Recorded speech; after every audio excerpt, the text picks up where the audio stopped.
Hello, everybody, and welcome to episode 2 of the Teardrop Pod.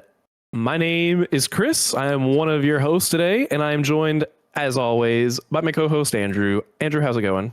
It's going great. It's going great. How are you today, Chris? I'm feeling good, man. We said we were going to start this podcast recording almost 2 hours ago, but we and for all the listeners who were tuning in last week probably noticed we are yappers, and so we were just spending all that time talking about future plans for you loyal listeners and how we can make this show keep happening and even better over time. So huge thank you to everyone who's tuned into the first episode. All the support has been awesome. We were just looking at some of the numbers and we were really happy with all of that. At the end of the day, we are here just talking about stuff that we're passionate about and doing this because we love it, but it makes it even more meaningful to know that there are people out there that support us and are enjoying what we do. So thank you. Now that we've recorded the first episode, I can go into some of the details on how you can actually find us and help support us if you are interested in that. So we are uploading every week.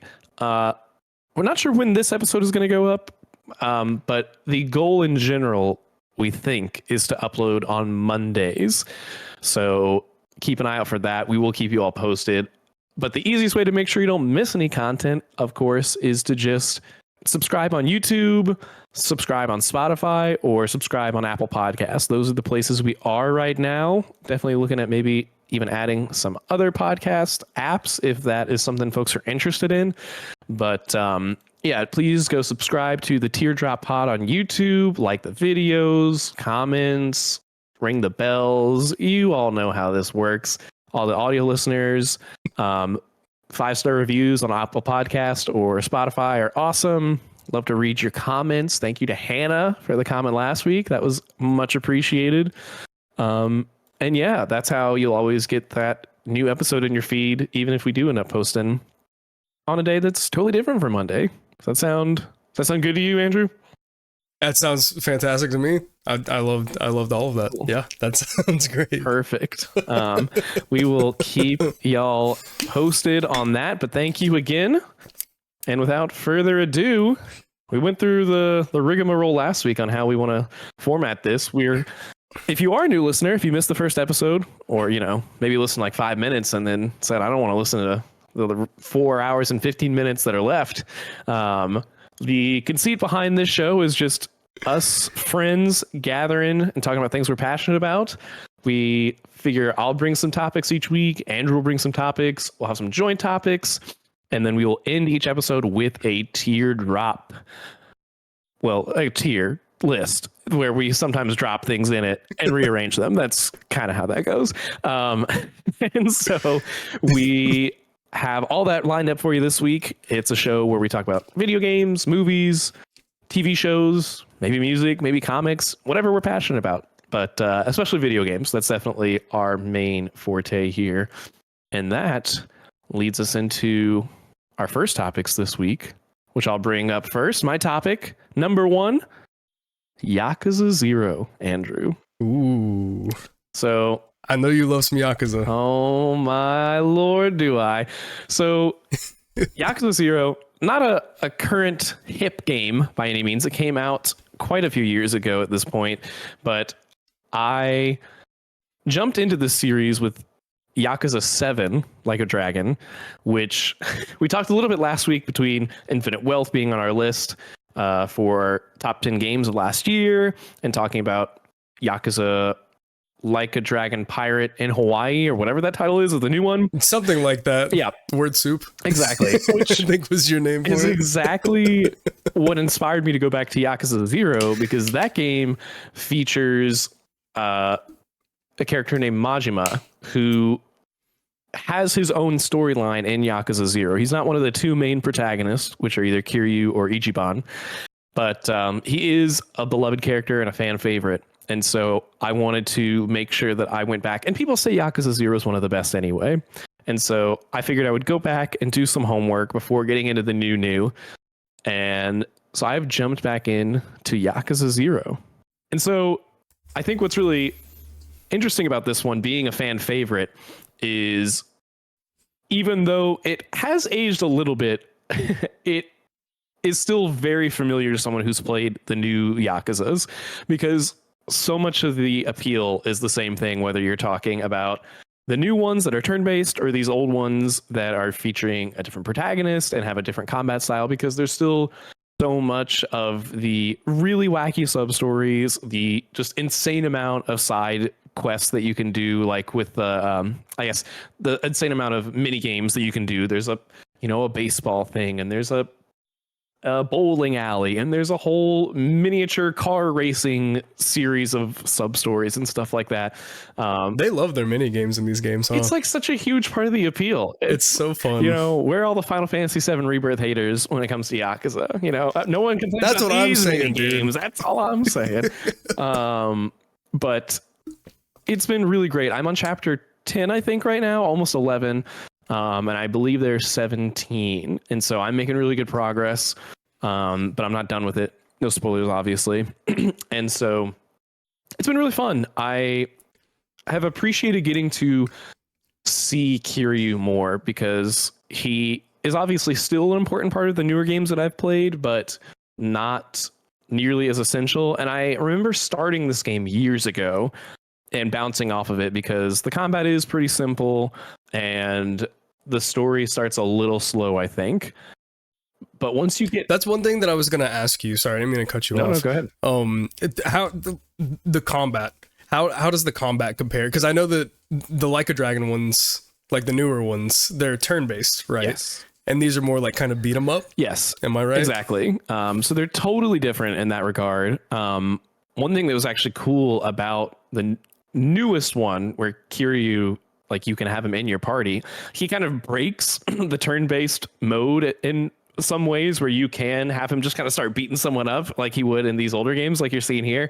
So it's cool to see, obviously, them pay homage to that. And now I know, I mean, I knew that was what the combat style was, but getting to see it in action is really cool. It takes a little bit of getting used to. One thing that is cool, like what you're seeing here, are these heat attacks that, on the top left corner of the screen there, you see there's Brawler. That's one of 3 different combat styles that you can do at any given moment. And each of them have their own unique specials, basically. And so it's still got a layer of flashiness to it that I think is really fun, and does keep it a little bit more thoughtful. Like, you can't just be throwing moves out there willy-nilly. If you take too much damage, that bar will decrease, so you won't get the super strong moves off, and some enemies hit really hard. But I do think I prefer the turn-based combat just because there's more depth to it. But I'm enjoying the beat 'em up action more than I expected to. And that wasn't necessarily what was my biggest hang up when I first played this a long time ago. It was more of, it just felt like it was a really slow start. It's also, the newer games are dubbed. You have the option to play them dubbed, and this is not. It is only subbed. Oh, that's cool. And so that was something that at the time, it wasn't like a hurdle that I couldn't overcome, but it was something I definitely hadn't done as much. I'm not like a huge anime guy, so I didn't have as much experience with that. But I enjoy that at this point now. It is funny hearing characters with totally different voices than the ones that I'm used to hearing them with. And now that I've heard their Japanese voice actors for so long, when I go back to the new ones, I don't know if it's going to be weird for me to hear the English ones now. I don't know which I'm going to go for. Like the new party, I know I definitely still want them to be the English voice actors. If I could split it 50-50, that'd be perfect. Like the old cast, fine, they can keep their Japanese voice actors, but let me hear Ichiban and all them, the English VAs. That would be ideal. But the game is fantastic. I'm really glad I gave it another shot. It's this sort of rotating story, like I said, between Kiryu, the main protagonist of the series, and Majima. And from what I'd seen in Majima, he is just this absolute psycho, and that's how he's portrayed in the new game, which I am really excited to get to once I finish this. But he's a totally different character here. But I have heard there are narrative reasons why that is, and I'm really excited to see how that all plays out. So, and this one is like a prequel to everything, right? Isn't this like before, like even Yakuza 1? Correct. Yeah, I can't remember when it came out chronologically, but I do know it's one of the newer ones anyway. And in the timeline of the series, it is a prequel. So it is before Yakuza 1 or Kiwami, depending on which version you're playing. So anyone can jump in here. And I do think that because it was, a prequel, not a PS2 game that they've just redone, it's got some of the more modern things that you would expect.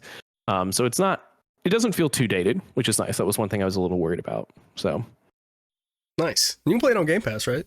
I believe so. It's confusing because it was on Game Pass originally, and then it was about to leave Game Pass, and I bought it at a discount because you can do that if a game's about to leave. Oh, okay. Because I knew I wasn't going to finish in time.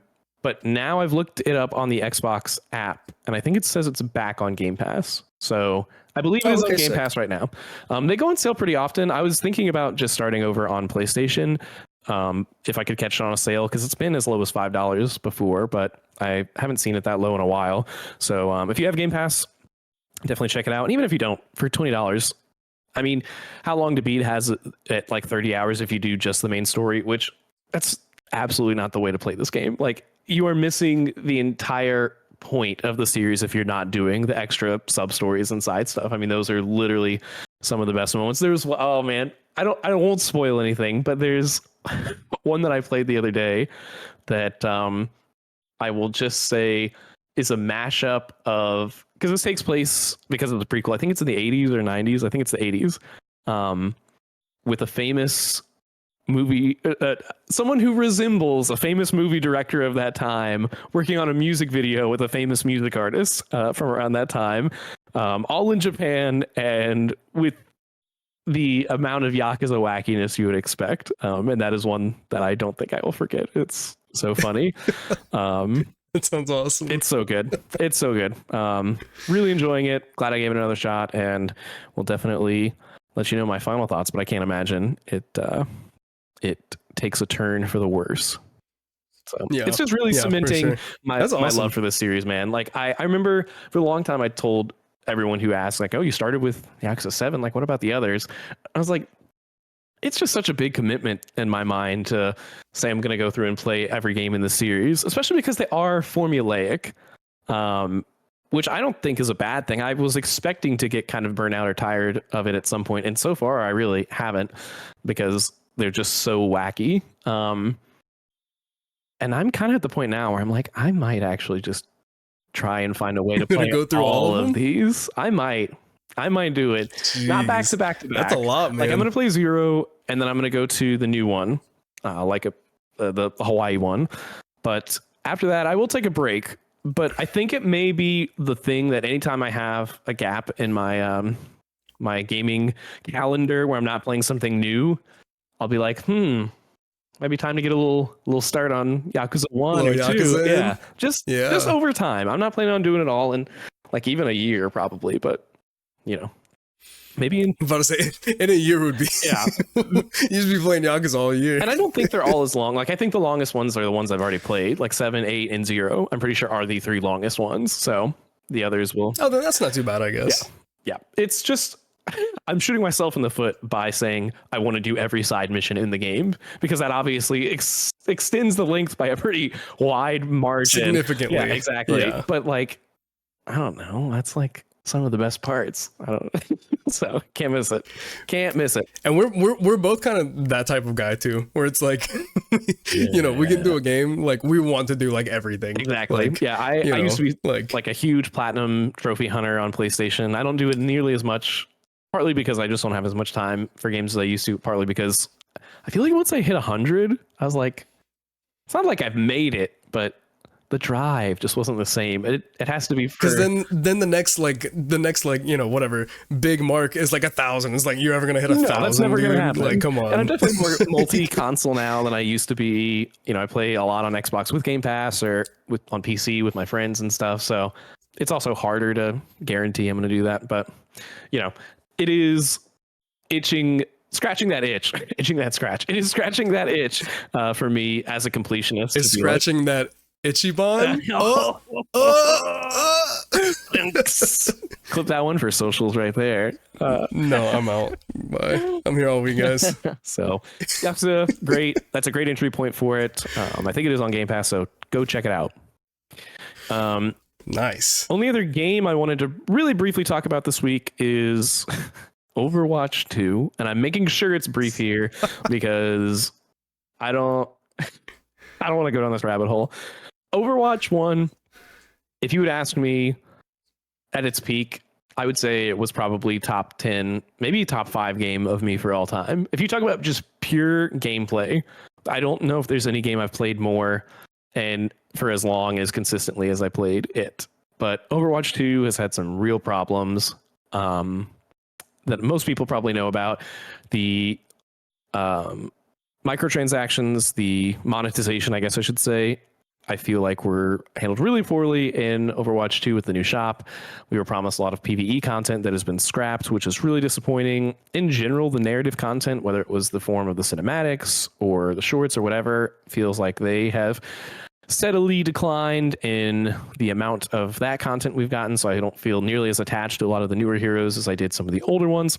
The game has a lot of issues, and I had really kind of written it off after they added mythic weapons on top of mythic skins, which is this whole extra bit of currency where I just really felt like I was getting nickeled and dimed after also not getting the PvE content we were promised.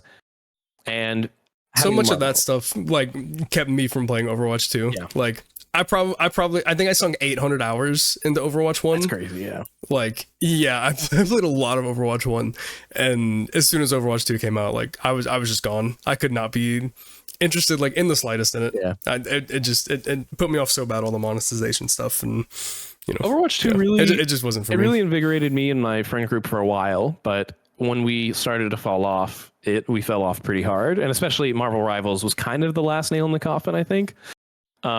But Overwatch 2 did come out with probably their biggest update since they added the little bit of PvE content they did add about a year ago or something like that, where they've added a perk system to the game where each hero, as you progress through a match, will unlock 2 separate perks per level that you get to pick from. So 2 perks by the end of the game you'll have that you didn't have initially that slightly augment or change some of your abilities in a way that was really interesting to me from the trailer that they showed off.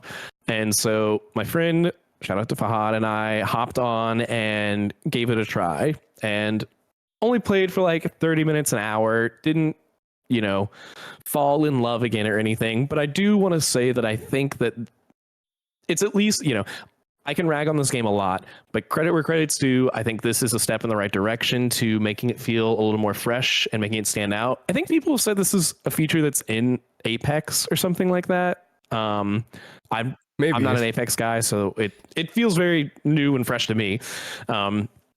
Ironically, I say new and fresh. Some of the abilities that they've gotten are kind of just like callbacks, like Arisa. I think she can get her shield or something like that. I didn't get to try her, so I'm not positive on that one. But some of the things I heard were like... Wait, does she not have a shield in Overwatch 2? No, she does not throw down her shield anymore. What have they done? She has like her spinning javelin, which is a way to like reflect projectiles, and like her fortify, but she doesn't literally throw down the shield like she used to. And there have been a lot of reworks for characters and stuff like that in ways that I think some of those older abilities that people are fond of. I think Reaper can get his health orbs that he had way back in Overwatch 1. I want to say that's one of them. A lot of these I'm not positive on because none of these examples I'm giving are characters that I use, but some of the ones I did were like Rhine, who gets a shield bash like Brig has whenever she's helping. That's sick. And so that was like, wow, this is totally cool. Like this is a way for me to change my play style and be a little bit more aggressive, which I'm always overly aggressive when I'm Ryan anyway, as my teammates will tell me. So it's perfect for me. But I didn't get to play it a ton. I did not get to see even a fraction of all of the things that are on display here, but I did want to give them a shout out because it was cool to reinstall for a minute. I looked back at the store, still discouraged by the way they're monetizing certain things. Loot boxes are back, which it's crazy to me that people are celebrating that. That was such a dirty word in the gaming industry for so long. But people were excited about it. I think they're okay. I opened a couple of them and didn't really get anything exciting. I was like, yep, that sounds like my experience with loot boxes. So, but it is a way to get new stuff. I feel like it's almost geared more towards newer players who don't have anything. You know, as someone who had almost all the cosmetic stuff you could get from Overwatch 1, you know, I've obviously missed a lot since Overwatch 2 came out because I haven't shelled out the thousands of dollars you'd need to thousands of keep dollars, up. yeah.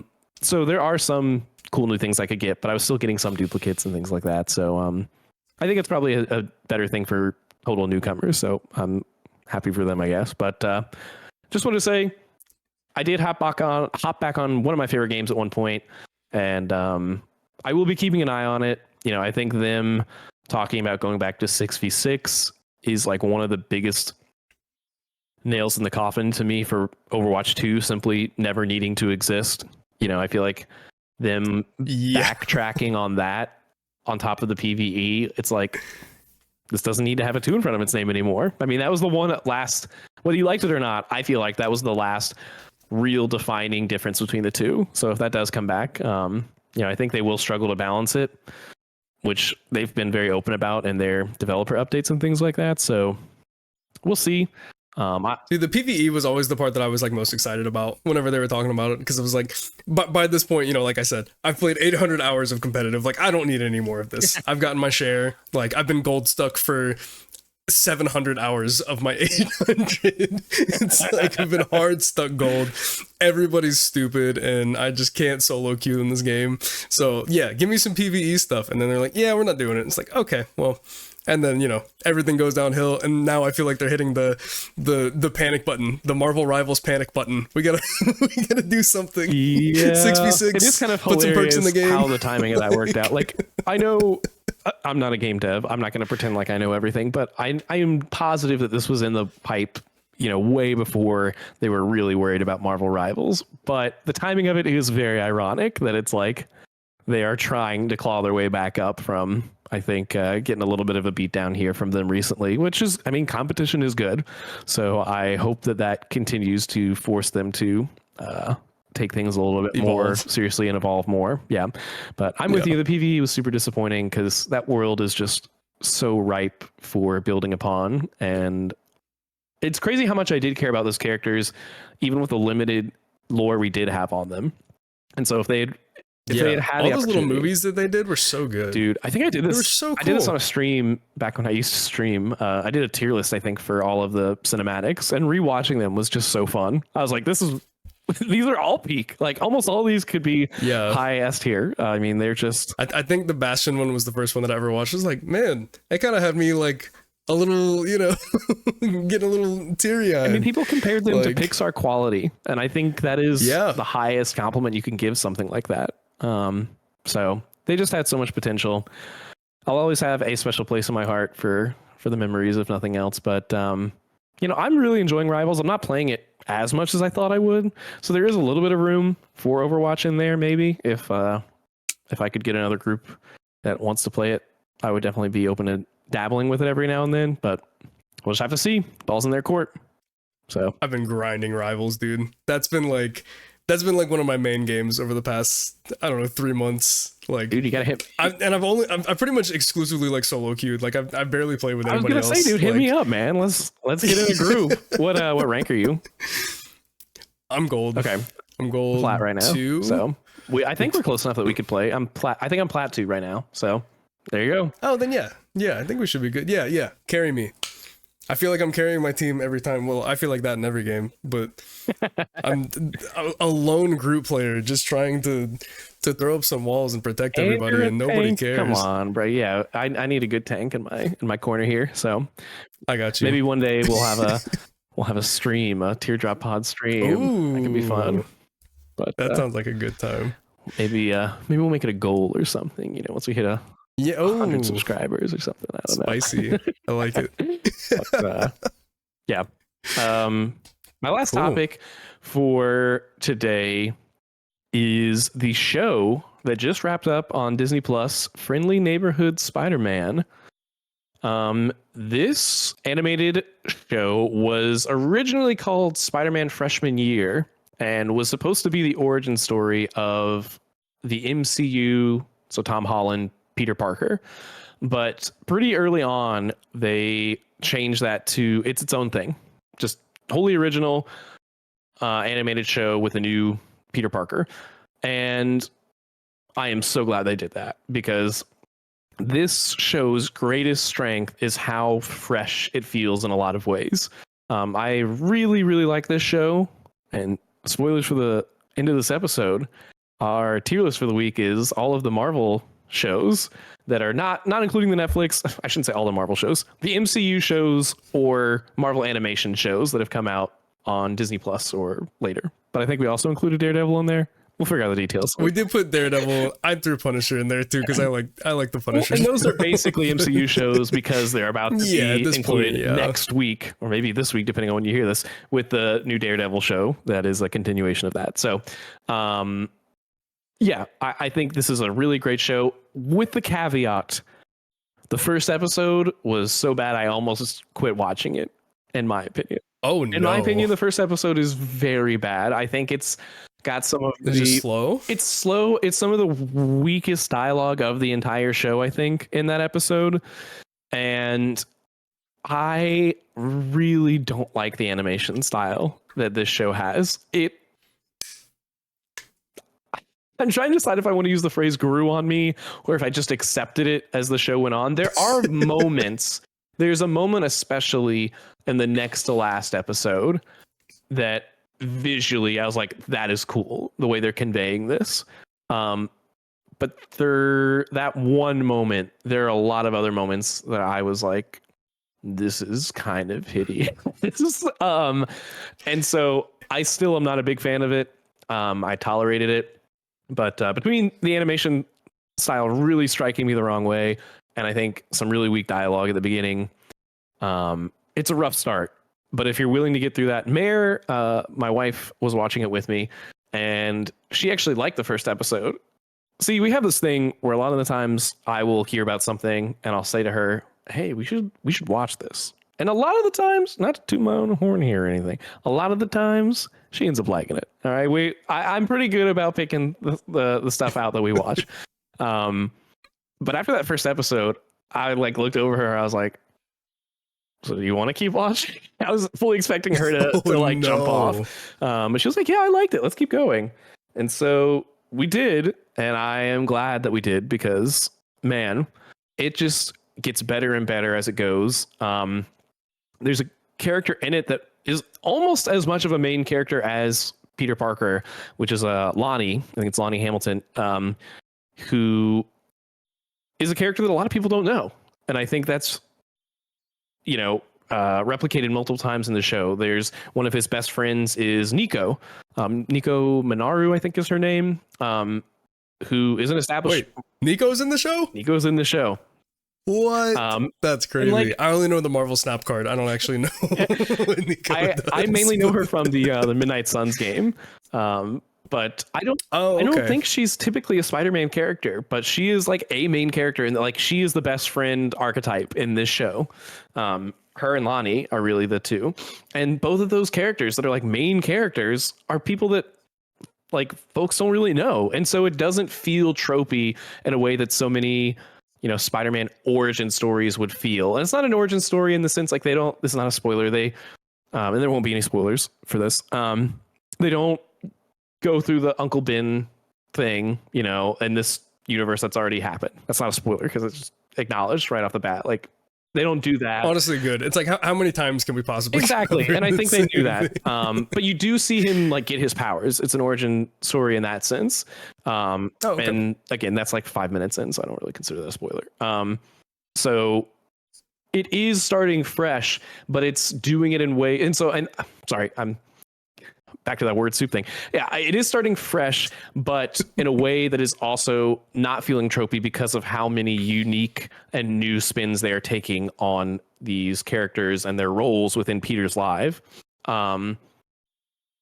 Without getting into spoilers, there are some characters that you will know very well that are completely different than how you would expect them to be presented. There are some that are visually very similar to how you may be used to seeing them, but they kind of act differently, and so it's just this constant playing with your expectations. there is this one moment near the end of the show that I keep thinking about, not the one that I was referencing earlier that I keep thinking about, but a line delivery where I'm like, I can't believe you chose to go this way. I know that's really vague, but I don't want to spoil it because I want people to go watch it. And so much of the appeal of this show to me isn't like the cameos or the crazy, references. It's much more, if you are already a fan of Spider-Man and you're even remotely familiar with that world, you may be expecting certain things to happen. And I think the show knows that, and they play with it in really interesting ways. So you've piqued my interest big time. Yeah. Because looking at it, like based on like, the animation style and like all that, like it doesn't look that great to me either. It's ugly. I think it's ugly. It just does, like, especially after watching like X-Men 97, like I think that show looks awesome. Well, and then, I wasn't going to this is like, That's a point of comparison. I wasn't super sold on the X-Men 97 art style either. I really wish they had gone with the more classic hand-drawn style of the original show. But that was one that by the end of it, I was like, okay, you proved that even if this isn't my favorite art style overall, like you can do some really awesome things with it. And I definitely liked it enough by the end. I would say I did like it by the end. Like, I think there are moments that visually look great. Whereas this show, like I said, there was that one moment that was cool, more so because of what the characters were doing than I feel like I could really attest to the animation itself. But the animation did help. But definitely, I still think it's pretty ugly, unfortunately. And that is that. And I think that Peter has moments where he comes off as a bit. He's the one thing that can be a little tropey as far as what you expect a young Peter Parker to be at times. But ironically, I think Lonnie really steps up whenever I get tired of Peter. I never really got tired of the show because I was so invested in that character and seeing where he went that they would spend enough time with him that by the time they got back to Peter, I was like, oh, okay, well, I guess I'll just hang on for more Lonnie stuff. But Peter does grow as well in the show in ways that I think are satisfying by the end. But ironically, I was talking to someone about it as I was watching. I was like, Peter may be one of the worst parts of the show, which I don't think he's bad. That's crazy. But I think that it is a testament to how well done a lot of the other aspects are. So, and I think it's a testament to the fact that the show about, the friendly neighborhood Spider-Man can feature as much of a cast as they do and give them enough of a limelight to where it doesn't feel like it's just his. I mean, I think the show really shines in portraying a more grounded story, which is something that I feel like I hear a lot of people say everyone wants for Spider-Man, especially like the new Spider-Man. People have said, bring him back down to the street level superhero. He doesn't need to be with the Avengers and going to different planets. Like, he is your friendly neighborhood Spider-Man. And that is one thing at the beginning of the show, even in episode 1 or 2, they really established that the city is important to his origins, to his motivations, and to his character growth, because you get to see him really kind of acknowledge that it is a city of people that are flawed, but aren't all bad people, in a way that I think you can only really do whenever you're being more ground level focused. You're not having these, there are cartoonish villains, obviously, but you also have real people that make it feel a little bit more realistic in a way. And it feels like a cool representation of New York because there's a wide variety of people there. So nice. Very cool. Yeah, I'm very interested to check this out. I think it's the only Marvel Disney Plus show that I haven't watched yet. Yeah, and it just wrapped up. So, and they were, I like the way they dropped the episodes too. It was like 2 1 week, 3 1 week, 3, and then 2. So it's all out there now. That's interesting. Yeah, I kind of prefer it that way. It's especially very for strange. a show that's short like that. I think the shorter shows really struggle to keep my interest when they're 30 minutes plus 5 minutes of credits, and then I have to wait a whole week. I think that putting at least 2 down at a time is actually a way better way to do that. And it makes it feel more arc based, which is a very comic book thing to do. So I appreciate that. Yeah. Super cool. That's awesome. Yes, sir. All right. So highly recommend. We'll talk more about that later. My last topic is one that I don't know if we want to kick it down to joint topics, or I can let you actually start with, because it's one thing we've both been playing, which is Avowed. Yeah. I have been playing some Avowed. I took your advice. You said to subscribe to Game Pass, and I did. Papa Phil, I'm ready for my cut of that subscription. Whenever you're ready, I'll put the email in our business email in the description. Yeah. You know how to find me. And I haven't regretted it yet. It's been awesome so far. There's a ton of really like great quality games on there. I mainly downloaded it just because I wanted to see what Avowed was all about. I historically am not a Western RPG kind of dude. I don't like Bethesda RPGs. Wow. I'm just gonna come right out and say it. I'm gonna come right out and say it. Yeah, that's my hot take. I'm chock full of them. I've never liked the Fallout game. I've never liked an Elder Scrolls game. Any of them. And Okay, which ones have you tried? I was going to say, let's hear which ones you've tried. I've played Fallout 3. I've played New Vegas, which I know is Obsidian. Mm-hmm. I've played 4. I have played Skyrim. I think I've played Oblivion, but definitely not for very long. That's great. Yeah, that's like, I think the exact same ones that I've played. Yeah, and each of those, like within 5 hours, like I'm pretty done with them. They it's something about having so much freedom to do whatever you want with your character that it turns me off from it so bad, because I don't know what I want.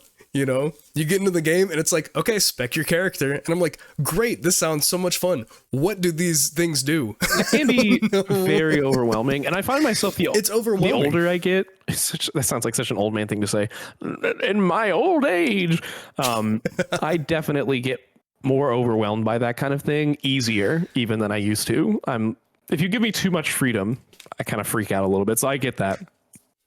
Yeah. Yeah, like I prefer, my nice little linear, RPGs, if we're calling, Horizon an RPG, which, I think it has RPG. Yeah. A lot of things nowadays have RPG elements, definitely, but aren't just, straight up RPGs. This is like a straight up RPG, like, but, I wanted to at least give it a shot. Like I've given all the other ones a fair chance. And so I hopped in. Granted, I've only played a couple hours, but I actually don't think that I'm going to hop off from it, because I actually kind of like it. It's not so bad. Obsidian, you did it. And you did it. They finally did it. Yeah, you get in there and it's like, okay, spec your character. And I'm like, great. I can't wait to be overwhelmed again. But it's like, no. Every little tick that every point that you put, towards a stat or like a characteristic or whatever, it gives you like an actual like numerical value for like what you're affecting. So it's like, if you want to put all of your points into strength, here it tells you 15%, strength increased. If you put it on, whatever dexterity or whatever, it tells you it goes to, critical hits, something like that. I don't know. It kind of like explains it to me like I'm 5, which is perfect. Yeah, it's exactly what I need. Stat-wise specifically, there's not as many things as you sometimes have in these RPGs. It's like resolve, magic, basically like an intelligence thing, strength. There's only like 5 or 6, I think, in a way. There was like 5 or 6, which was awesome. Because I feel like, when the last time I tried to hop into like Fallout 4 or like one of those, because I've tried numerous times with these games. I think I've tried 3 times with Skyrim, maybe twice per Fallout game, and they just haven't done it for me any of those times. But with Fallout, it's like, here's a like giant list. Here's like 15 things that you can spec. I'm like, dude, I don't know what you want me to do. I'm just going to start slinging points around and, whatever sticks.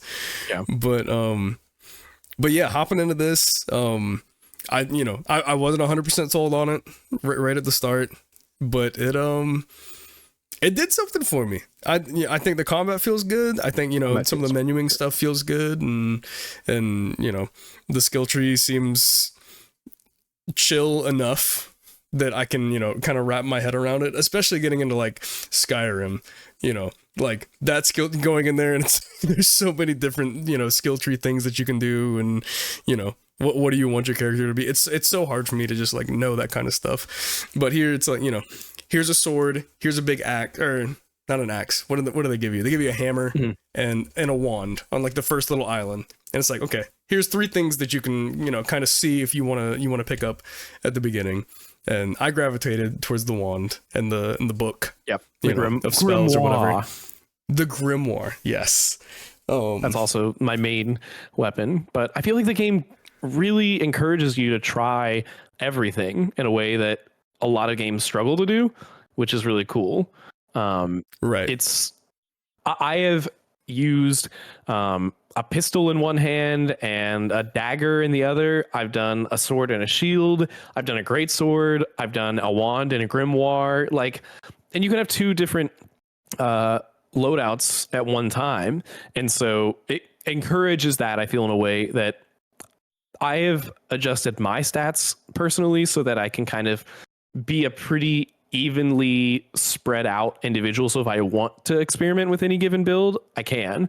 And I think the combat is easily this game's biggest strength. It is really fun to just get in that little play box and figure out what works best for you. And, okay, I've been using all of my mana to cast all these different spells. Let me swap over to my greatsword because they're closing in on me, and then I can just finish them off. Not even counting all the different companion abilities that you can throw in there as well.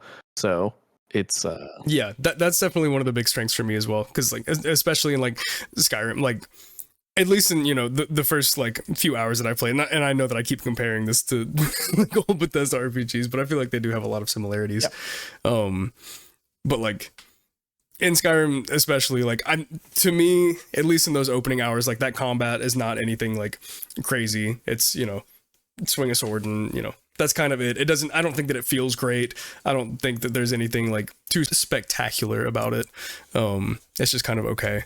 But getting into this, it actually feels like relatively snappy, and like it doesn't feel bad. I think that's like really good for me personally. I really like the VATS system in Fallout. I will give Fallout some stars because I think the VAT system is super freaking cool. I think it's a fantastic idea, and it actually like feels pretty good to do. I don't really care about the gunplay in Fallout, but I do think the VAT system is the one like saving grace of that game. If I were to play any of them, it would be a Fallout game. VATS is very cool conceptually. It never felt as accurate as I wanted it to be in the game. I was like, it gives you the percentage chance of like, all right, this is how likely you are to hit this person in this spot, but it was always a little finicky to me. But that's like kind of goes to what you were talking about as far as the jankiness of those Bethesda and I guess by association in Fallout New Vegas, the Obsidian games have sometimes had.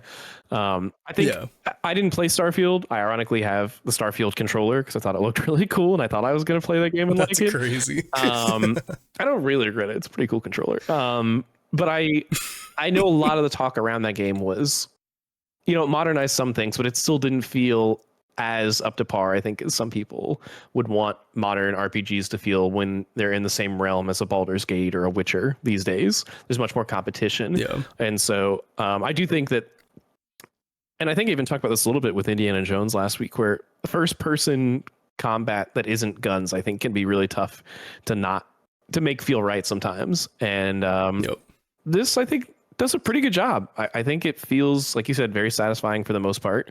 Whether you're using melee or ranged weapons, which is not an easy feat. So I really, really appreciate that. I'm further in than you are. I'm like, I think halfway through the second zone. It's kind of an open zone game. That's one thing it does do to differentiate itself from Skyrim or Oblivion.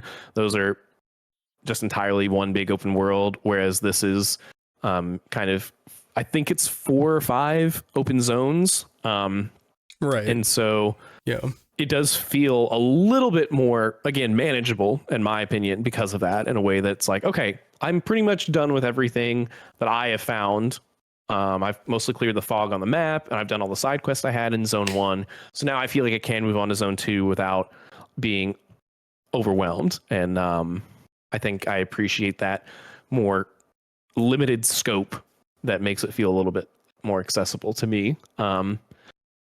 I played it for like 4 hours straight when I first started it. Love the first like the tutorial area. It's not really its own zone. Got to the main zone, and I feel like I started to get a little bit of that. I'm losing a little bit of my attention here because there's too many things and none of them are super engaging at the moment. And the one thing I will really ding the game for is it takes place in the Pillars of Eternity world.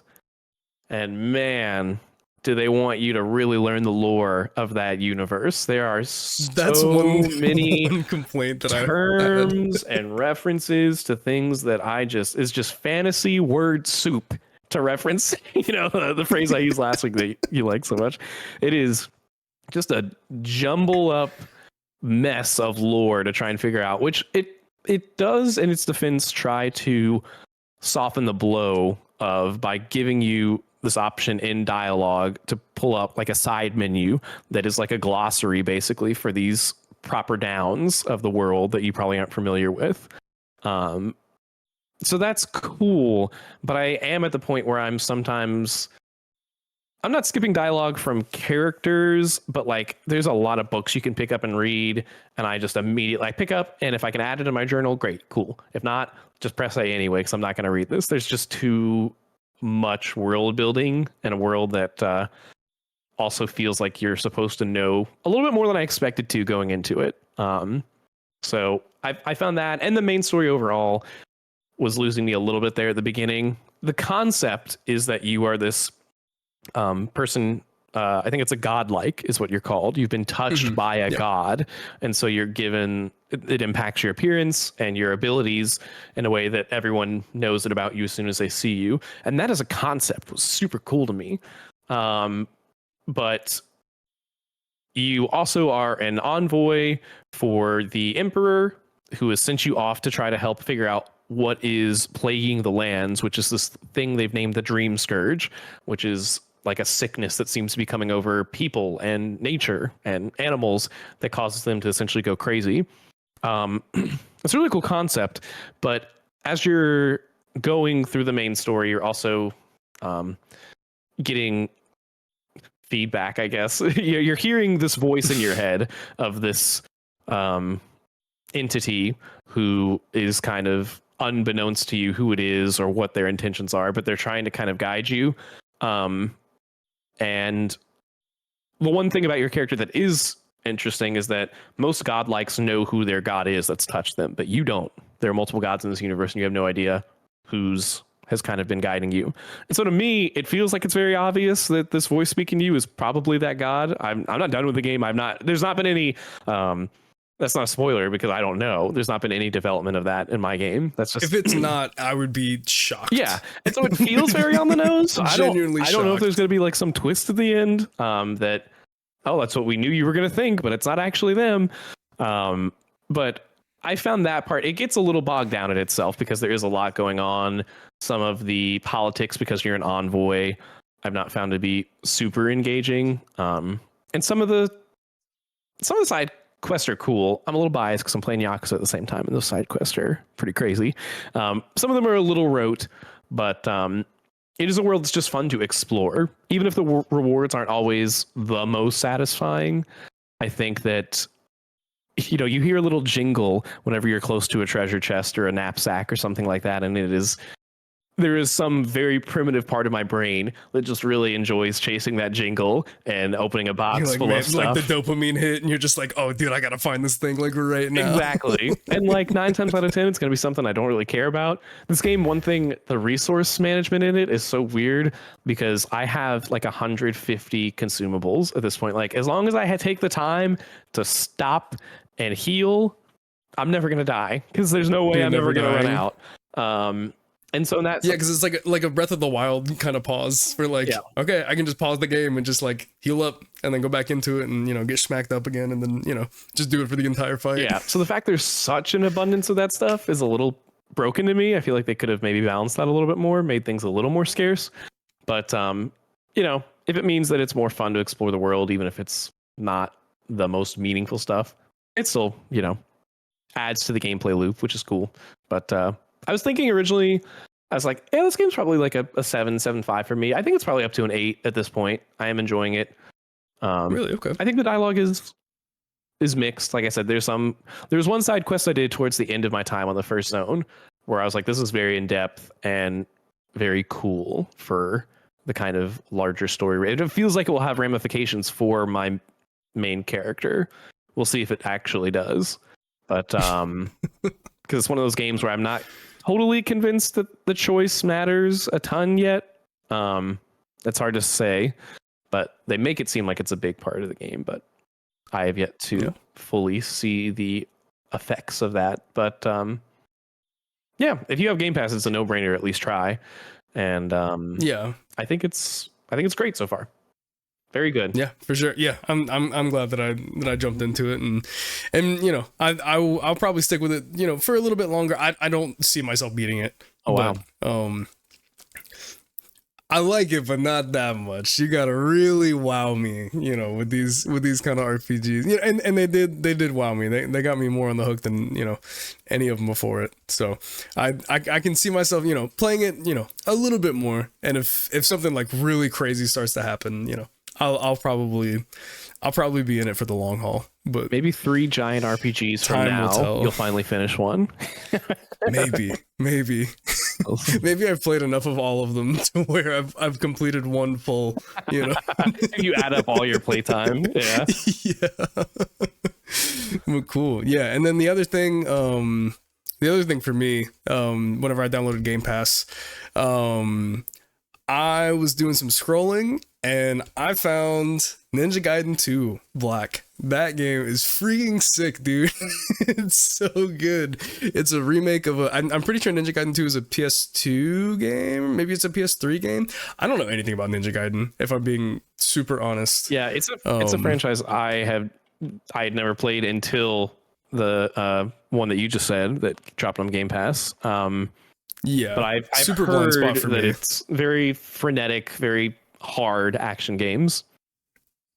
Yeah, and that was one thing. Like, everybody tells me that these Ninja Gaiden games are super, super hard. And I'm like, how hard could they possibly be? Like, I've played an action game or two in my time. Like, I know how these games play. I'm gonna dodge around and I'm gonna block some stuff and I'm gonna slash some stuff. No, this game's hard.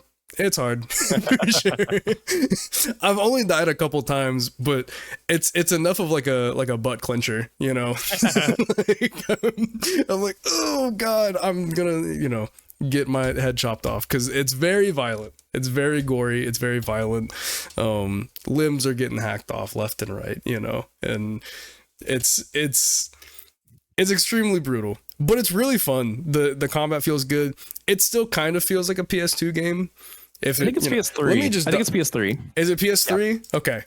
Also, still kind of feels like a PS3 game, truthfully. In a lot of aspects, specifically like the camera. The camera feels a little bit weird. It's bad. Camera's bad. I played this the day it dropped with Game Pass. All I have to say is I beat the first level, and I was like, "Yeah, I don't think it's for me." It was. You were out. Yeah. On the first level. I think the camera. I normally can get past this stuff, but like, it was in the way how bad it was, and it's weird because the game has a lot of tutorials, but I still felt by the end of that level like I didn't fully know how to utilize my kit in ways that felt satisfying. Like I was getting hit by stuff in ways that was kind of frustrating, and I used basically all of my health to beat the first boss. Like I didn't die. I got through the first boss without like using a restart or whatever. But I was like, well, now I don't have any resources, and I feel like the next level is going to be really hard. So I just didn't feel like banging my head anymore. So it wasn't super for me, but I did see the appeal, and I think maybe if I'd given it a little more time, I could have gotten into it. But I'm glad you're liking it. I think we hit about the same point. I've literally only beat the first level. Oh, okay, that's where I. But it's enough for me to be like, oh yeah, I'm definitely gonna come back and I'm probably gonna finish this game. Truthfully, I mean, it's not that long. I think it's only like 7 or 8 hours. And I haven't had a nice action game fix in a good while, so I'm gonna stick with it and see how it goes. I'll report back once I have more information on how everything goes with it. But yeah, that just a little short aside from for some Game Pass stuff. Yeah, I'm glad you're getting your money's worth out of that, and I'm glad you're liking it. I want to hear more, because you could maybe convince me to go back to it and give it another shot. I'm not like opposed to it, but it didn't really. It's weird because I'm usually pretty bad about, once I start something, seeing it through. But for some reason on that one, I was like, no, this is new year, new me. I'm gonna just quit if it isn't really grabbing me. So I think it's because I'm so invested in the idea of Ninja Gaiden 4 that just got announced. Yeah. And how high I am on that game, especially being a platinum game. Like, I love platinum games. Like, I think they make, I don't think it's even like a point of like argument that they just make some of the best action games ever made. And they made Bayonetta and Nier Automata. Like, they just make banger games almost nonstop. We don't talk about Babylon's Fall. I was gonna say they make some license slop too, unfortunately. They make some stinkers occasionally, but when they bang, they bang. Yeah. And you could probably I'm have really an high on that game. easier job convincing me to hop into that when it comes out this year. Something that I know is more modern and by a developer that I know has a generally better track record. So I am definitely still keeping my eye on that. Yeah. For sure. All right, and that means it is time for our joint topic for today, which is our most anticipated games, our top 3 most anticipated games for 2025. We're gonna get through, guys. Now I know what you're thinking. You're looking at your clock, or you're looking at the podcast timer right now, and you're thinking, "Oh my God, they're only 1 hour in of their second 4-hour episode." But that's where you're wrong. This week's only gonna be 2.5 hours. I'm calling it right now. Okay, future self, just be ready for that. So we're gonna get through this pretty quickly. We're not gonna spend a ton of time on this, especially because some of these are coming up very soon. So we'll be talking about them again anyway. But we have a really good year in gaming ahead of us, I think, for 2025. There are a lot of awesome things on the horizon. So we've picked our 3 things we're most excited for. One of which is the same for both of us, so that's going to cut down on time even more. So look forward to that. But I will start with my first one, which is a game called 33 Immortals. So you might not have heard of this one. This is an indie game by the developer Thunder Lotus. It is a co-op action roguelike for 33 players. Play a damned soul and rebel against God's final judgment. Pick up and raid, cooperate to survive hordes of monsters, defeat massive bosses, and face the wrath of God in a fight for your eternal life. That is the description on their website. I am available for VO, Thunder Lotus. Just hit me up. Again, you can get in line right after Uncle Phil. Phil Spencer from Xbox. No, this game looks awesome. I am not a huge roguelike guy generally, but I do think the idea of a multiplayer roguelike is cool. This game has had a couple of betas and alphas previously that I have not checked out because I was kind of under the impression I was going to wait until the full release came out to dive in. But this game just got a release date for early access, which I believe is March 18th. And it's coming to Game Pass.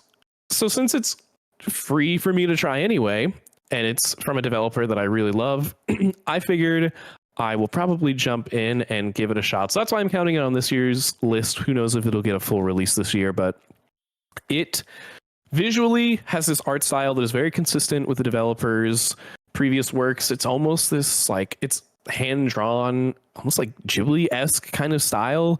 Some of the footage that you're seeing here looks very Hades-esque, but it's a little bit more, well, Hades is cartoonish as well, but it's got its own little flair to it, is the best way to describe it.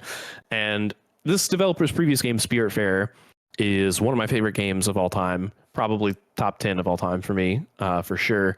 That is very different from this game. It's a cozy, like town building, but on a boat management game. And this, as you heard from that, the description, is not that. So I don't know what to expect, but I know the developers' other games are much more action oriented, and so this is very much in their wheelhouse. So I am confident that it will be very good, and I just think it's really special when you get a developer that makes something you connect so much with that you are pretty much down to try whatever they do next, even if it is something totally different. And I appreciate that they're doing something so drastically different from their last game. So I think that has a lot of potential.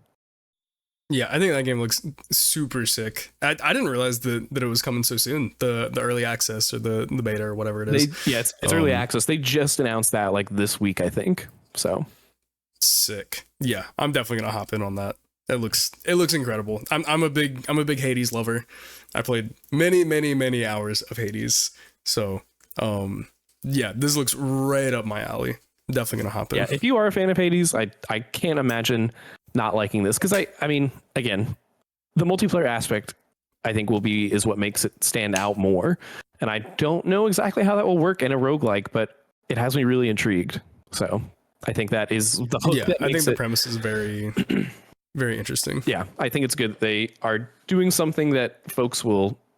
It's very hot right now. Roguelikes are the talk of the town, and obviously people can compare it to Hades, which is arguably the most popular roguelike, but hopefully do something that also makes it stand out. So I hope for the best for that dev. Yeah. What's one of your most anticipated games this year, Mr. Andrew? This year for me, big one for me this year, it's Metroid Prime 4 Beyond. I am a massive Metroid fan. I've played pretty much all of the 2D Metroid. No, not pretty much. I played all of the 2D Metroids. I played all of the Prime games except for the DS one, and the 3DS one, because that one's just... That's Federation Force, right? That's like the That's multiplayer Federation one? Force, yeah. There was a DS one too? Yeah, there was Metroid Prime Hunters on the DS, which is the dude at the end of the Metroid Prime 4 trailer that kind of pops up after, like the wall explodes at the end. That's like the villain or like one of the characters from Metroid Prime Hunters. So everyone's like, what is this clown doing here? Who knew there was such deep lore on a DS game that would come back a decade later, 15 years later, whatever it's been. But Metroid Prime 1, I mean, it's in my top 5 games of all time.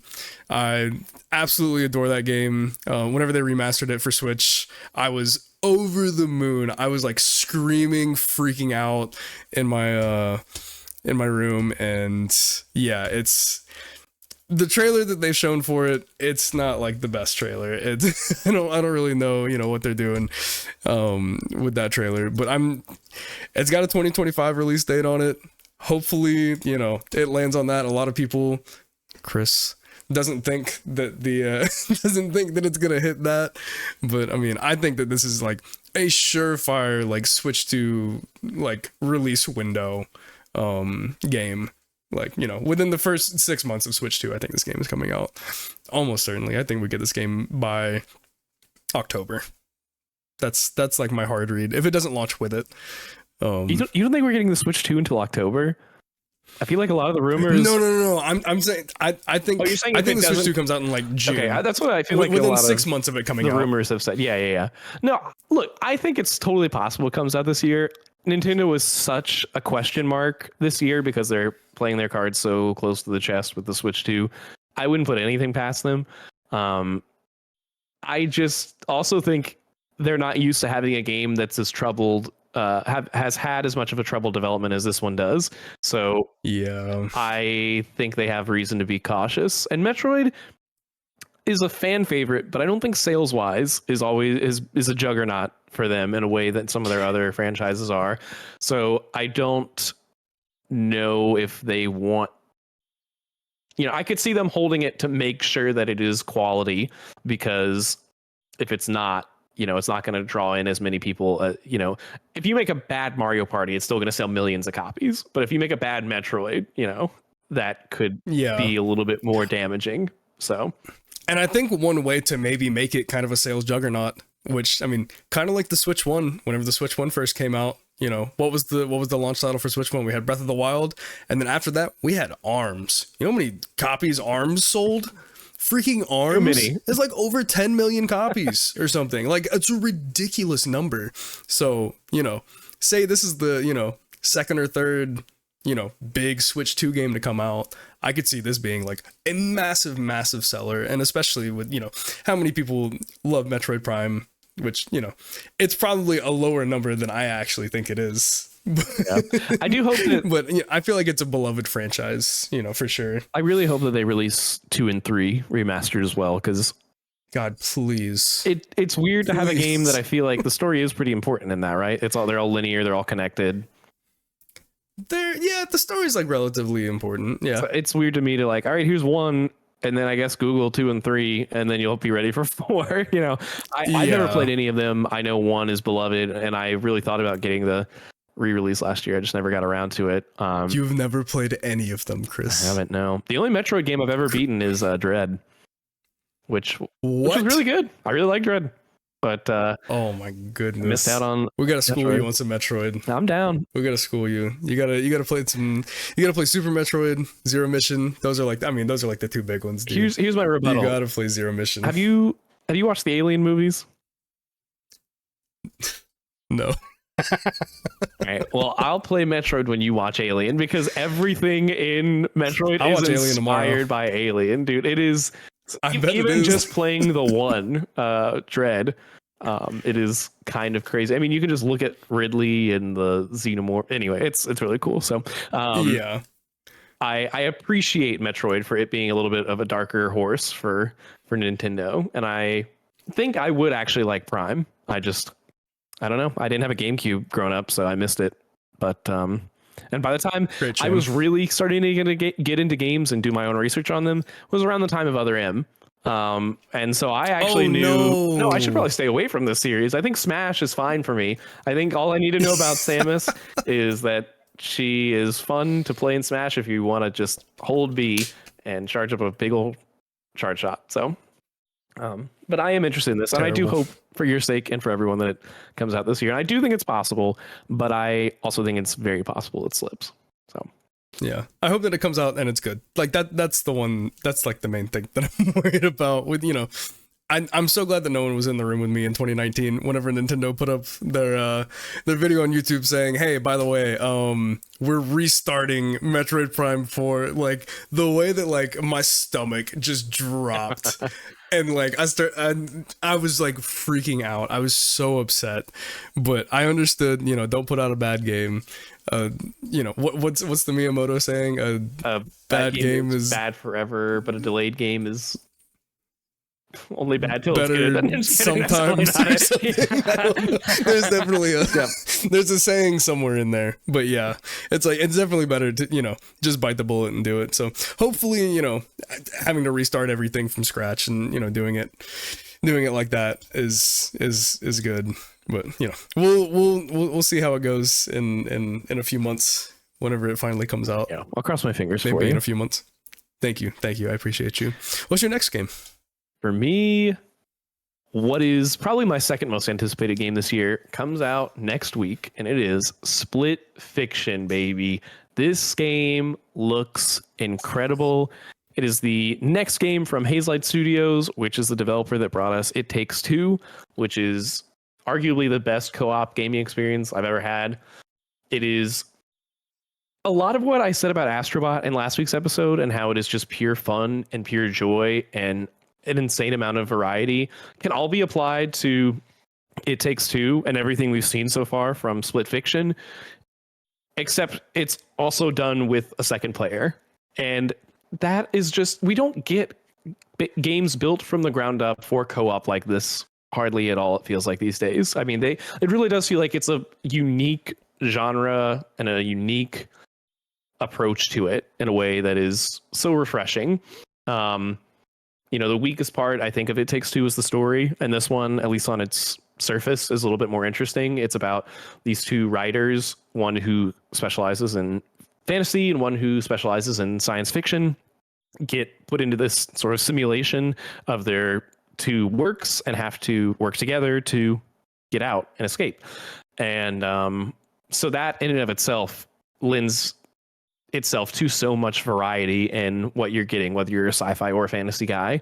And just looking at the trailer, I mean, if you're looking at this B-roll for the video watchers, I mean, it's been a minute and you've seen like 4 different perspectives. You know, there's 2D side scroller, there's 2D platformer, there's 3D platformer, there's on the rails shooter. You know, it's just like there looked like a little like Donkey Kong Country level in there. Yes, a little bit. It's like you're controlling yourself, you're controlling creatures. You're just, I mean, it is insane the amount of variety in these games, and I think that it will be, everything I've seen has given me faith that it will be just as good, if not better, than It Takes Two, which was my game of the year. It came, it was 1 or 2. That was the same year as Before Your Eyes, which is an indie game I adore. It was either 1 or 2 for me that year. Oh, I need to play that game.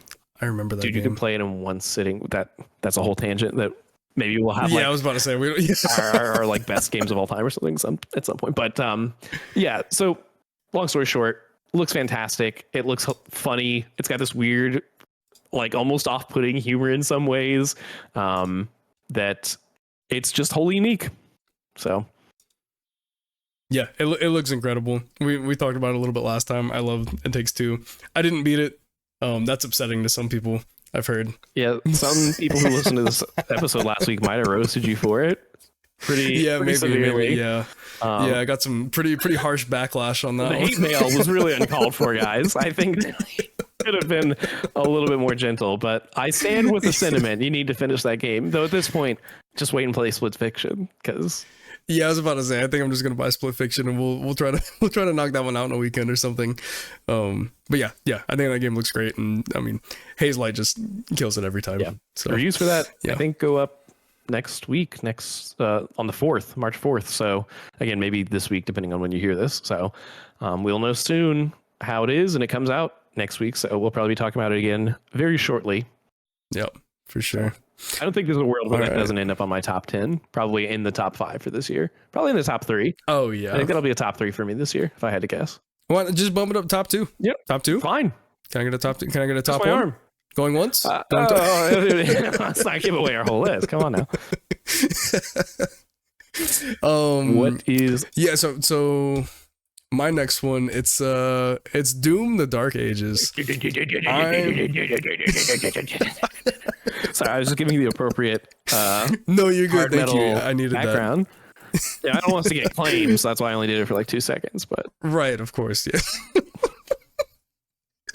Jesus. Yeah, oh my goodness. All right. Yeah, Doom: The Dark Ages. I'm a pretty big Doom guy. I say I'm a big Doom guy. I haven't played any of like the old school Doom games. Same. Literally any of them. I played Doom 2016. I played Doom Eternal. And I love both of those. I like Doom Eternal probably a little bit more than Doom 2018. Another hot take. Is that a hot take? I think most people prefer Doom 2016. Yeah, that is a hot take. Yeah, people said there's too much platforming in Eternal. Yeah, and that's crazy, because that's the thing that I really liked about Eternals was, I mean, just how aerial you are.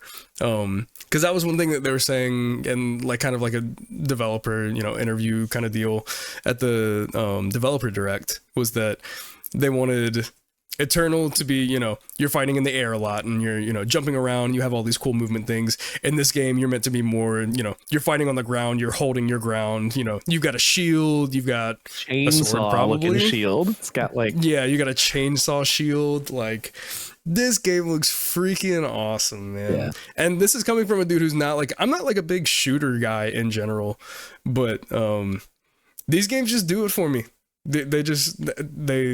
They take the action and they just ramp it up to like 100. There's a big mech that you fly around. Yeah, if you're watching the B-roll, this is the Year of Dragons for video watchers. Two games in a row that got dragons you fly on.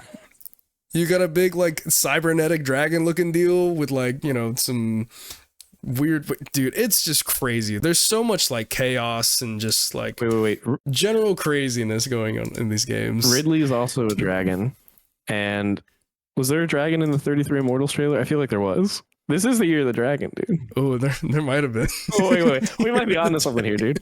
This game looks incredible. I platinumed Doom Eternal, which did you really? I did.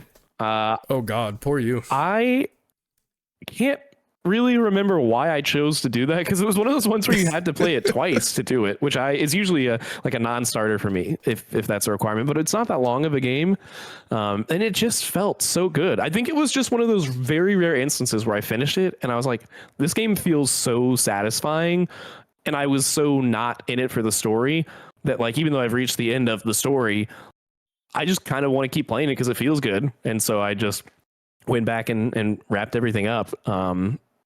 Ironically, I might say the 2016 one is still better than Eternal, but I don't know. I really love them both. They're very close in my mind. I feel like they could just be the internet influence talking. I think I did like Eternal more because I definitely didn't platinum the original Doom, but not the original, but the 2016 one. I was a little nervous when I first saw gameplay of this one because it did look so much slower, but I feel like in the later half of the footage they showed it's a little bit more mobile. You know, I love a good parry. I love them as much, if not more, than the next guy. Oh yeah, I forgot about the parry. But it is starting to feel like, are you just doing this because everyone likes parries now? Like, does this actually fit into the game you're trying to build here? But if anyone can make it work, I think it's them. I just hope they're not overcorrecting. That's my one slight fear for the feedback that they got from Eternal. But I think the different setting, like the really dark kind of fantasy setting, is cool. And it does look cool. It looks great. Yeah.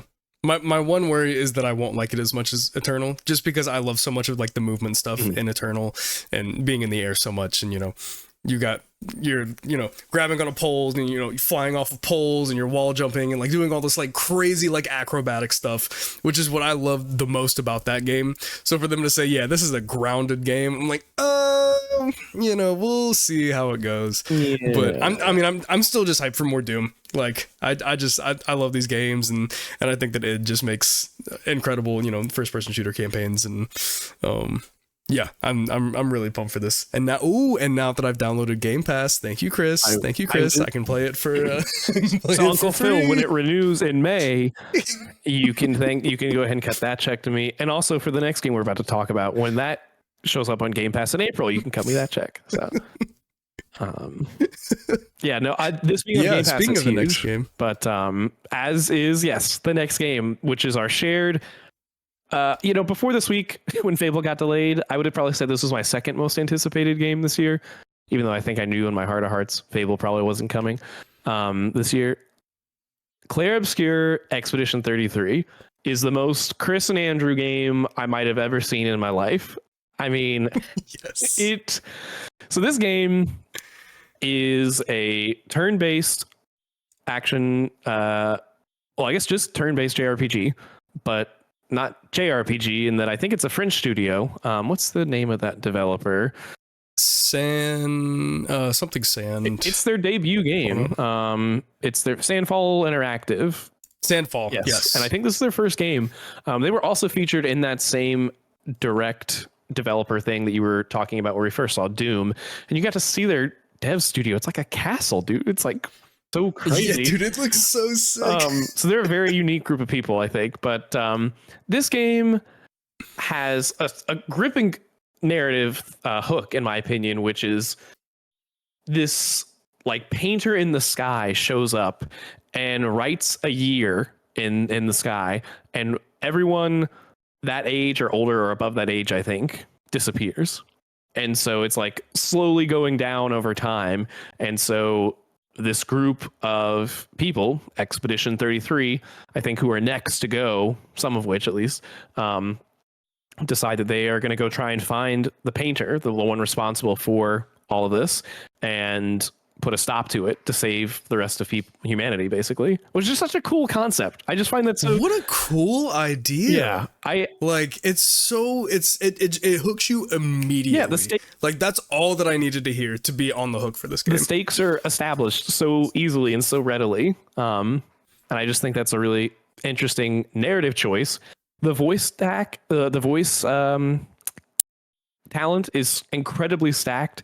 You have Charlie Cox, Andy Serkis, yeah, for real, star of Final Fantasy 16 fame. That's crazy. The voice actress of Shadowheart from Baldur's Gate 3. Oh my gosh, I always blank on her name. So you forgot it last week too. You know, this happens every time. She's so good, but I just can't think about her too much, or it just overwhelms me clearly. Yeah, the voice acting cast is incredible. Visually, it looks so cool. It's this turn-based style. I guess it is turn-based action because it also has real-time events that I'm pretty sure I saw in an interview somewhere. I want to say it was an old Game Informer interview that they were like partially inspired by like Kingdom Hearts 4 or something like that, you know, the reaction command kind of thing.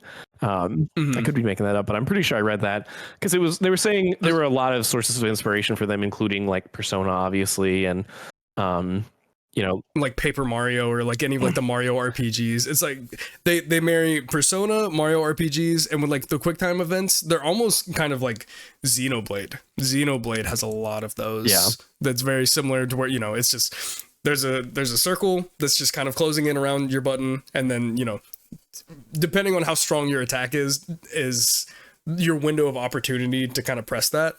Yeah. And it kind of looks like some of that in the gameplay footage that they shown, where sometimes I feel like it goes really fast or really slow, and I feel like that might be, you know, if your attack is really strong or, you know, kind of a whatever attack. But yeah, I think graphically it looks amazing though. It's stunning. I mean, it looks beautiful. I mean, again, from a studio that this is their first game, I don't know. My only reservation about this is how can it possibly be as good as it looks? Like, it's a too good to be true kind of situation where how can they afford what they already have shown, and how could it possibly be executed as well as it looks like it is? I'm just really impressed with everything, and I think that we could have a real Game of the Year contender on our hands with this one if it does stick the landing, because everything about it is right up our alleys. Yeah, right up our alleys. I mean, and dude, like, as soon as they showed in the developer direct the open world, like the world map, I think that's what everybody was like, whoa, hold on, like we were getting into like some serious, like, there's no way you're actually doing this territory. Yeah, and they were even like, yeah, we're fans of old school RPGs, and so we decided one of our favorite things from those is a little map that you can navigate in real time that, you know, we don't see enough of in games now. It's like a Final Fantasy VII OG-esque map where you're just on this big floaty guy and getting to find secrets in the world for you to, you know, interact with as you explore the map. And it's not just a click here to go here, click here to go there sort of thing. It's like even a menu. You're gamifying a menu in a way that it would be in other games. Just so cool. And it also, I think, is only supposed to be like 40 hours or something like that. It's not like 100 hours. Yeah, that's what I was gonna say. RPG. It's like a lot shorter than a normal like RPG, which for me is so welcome. Yes. Like, I want to play so many of these games so bad, but they're all 100 freaking hours nowadays. Yep. Which I welcome. I love that studios are trying to, you know, give you your bang for your buck. Please give me more 20 to 30 hour experiences. 40 hours even, I'll take it. Like, that's totally fine. Yeah. I'm not burnt out because it would take a lot to do that for me. But like last year was Infinite Wealth. It was Final Fantasy VII Rebirth. It was Metaphor. I mean, those three alone, plus I spent not 100 hours, but like a lot of time in Shadow of the Erd Tree. I mean, last year was the year for 100+ hour games multiple times. And I'm like, I don't need that. I'm much happier if I have, you know, double that amount of games that are half the length. So, or even less is better. So I think this game has the sauce, as the kids would say. It does indeed have the sauce, and it comes out, I mean, it's in April. What did we say, like end of April? Yeah, it comes out in like 2 months. When I saw that, that in the direct, I was like, I can't believe it. I really didn't even. That was another one. I was like, is this hitting this year? Because I felt like we hadn't seen that much for it. But for it to be, it's like, soon, oh yeah, it comes out in 3 months. Perfect, dude. Thanks, guys. Appreciate it. So that is number one for both of us, and that wraps up our top 3 most anticipated games for 2025. Where, real quick, do you think all 1, 2, 3, 4, 5 of those games make it on our, at least one of our top 10s this year, if they come out? The only one, all 5 of them? I guess the only one we don't know for sure is coming out is Prime. But It's coming out this year. Right. Prime is coming out this year. Right. Trust.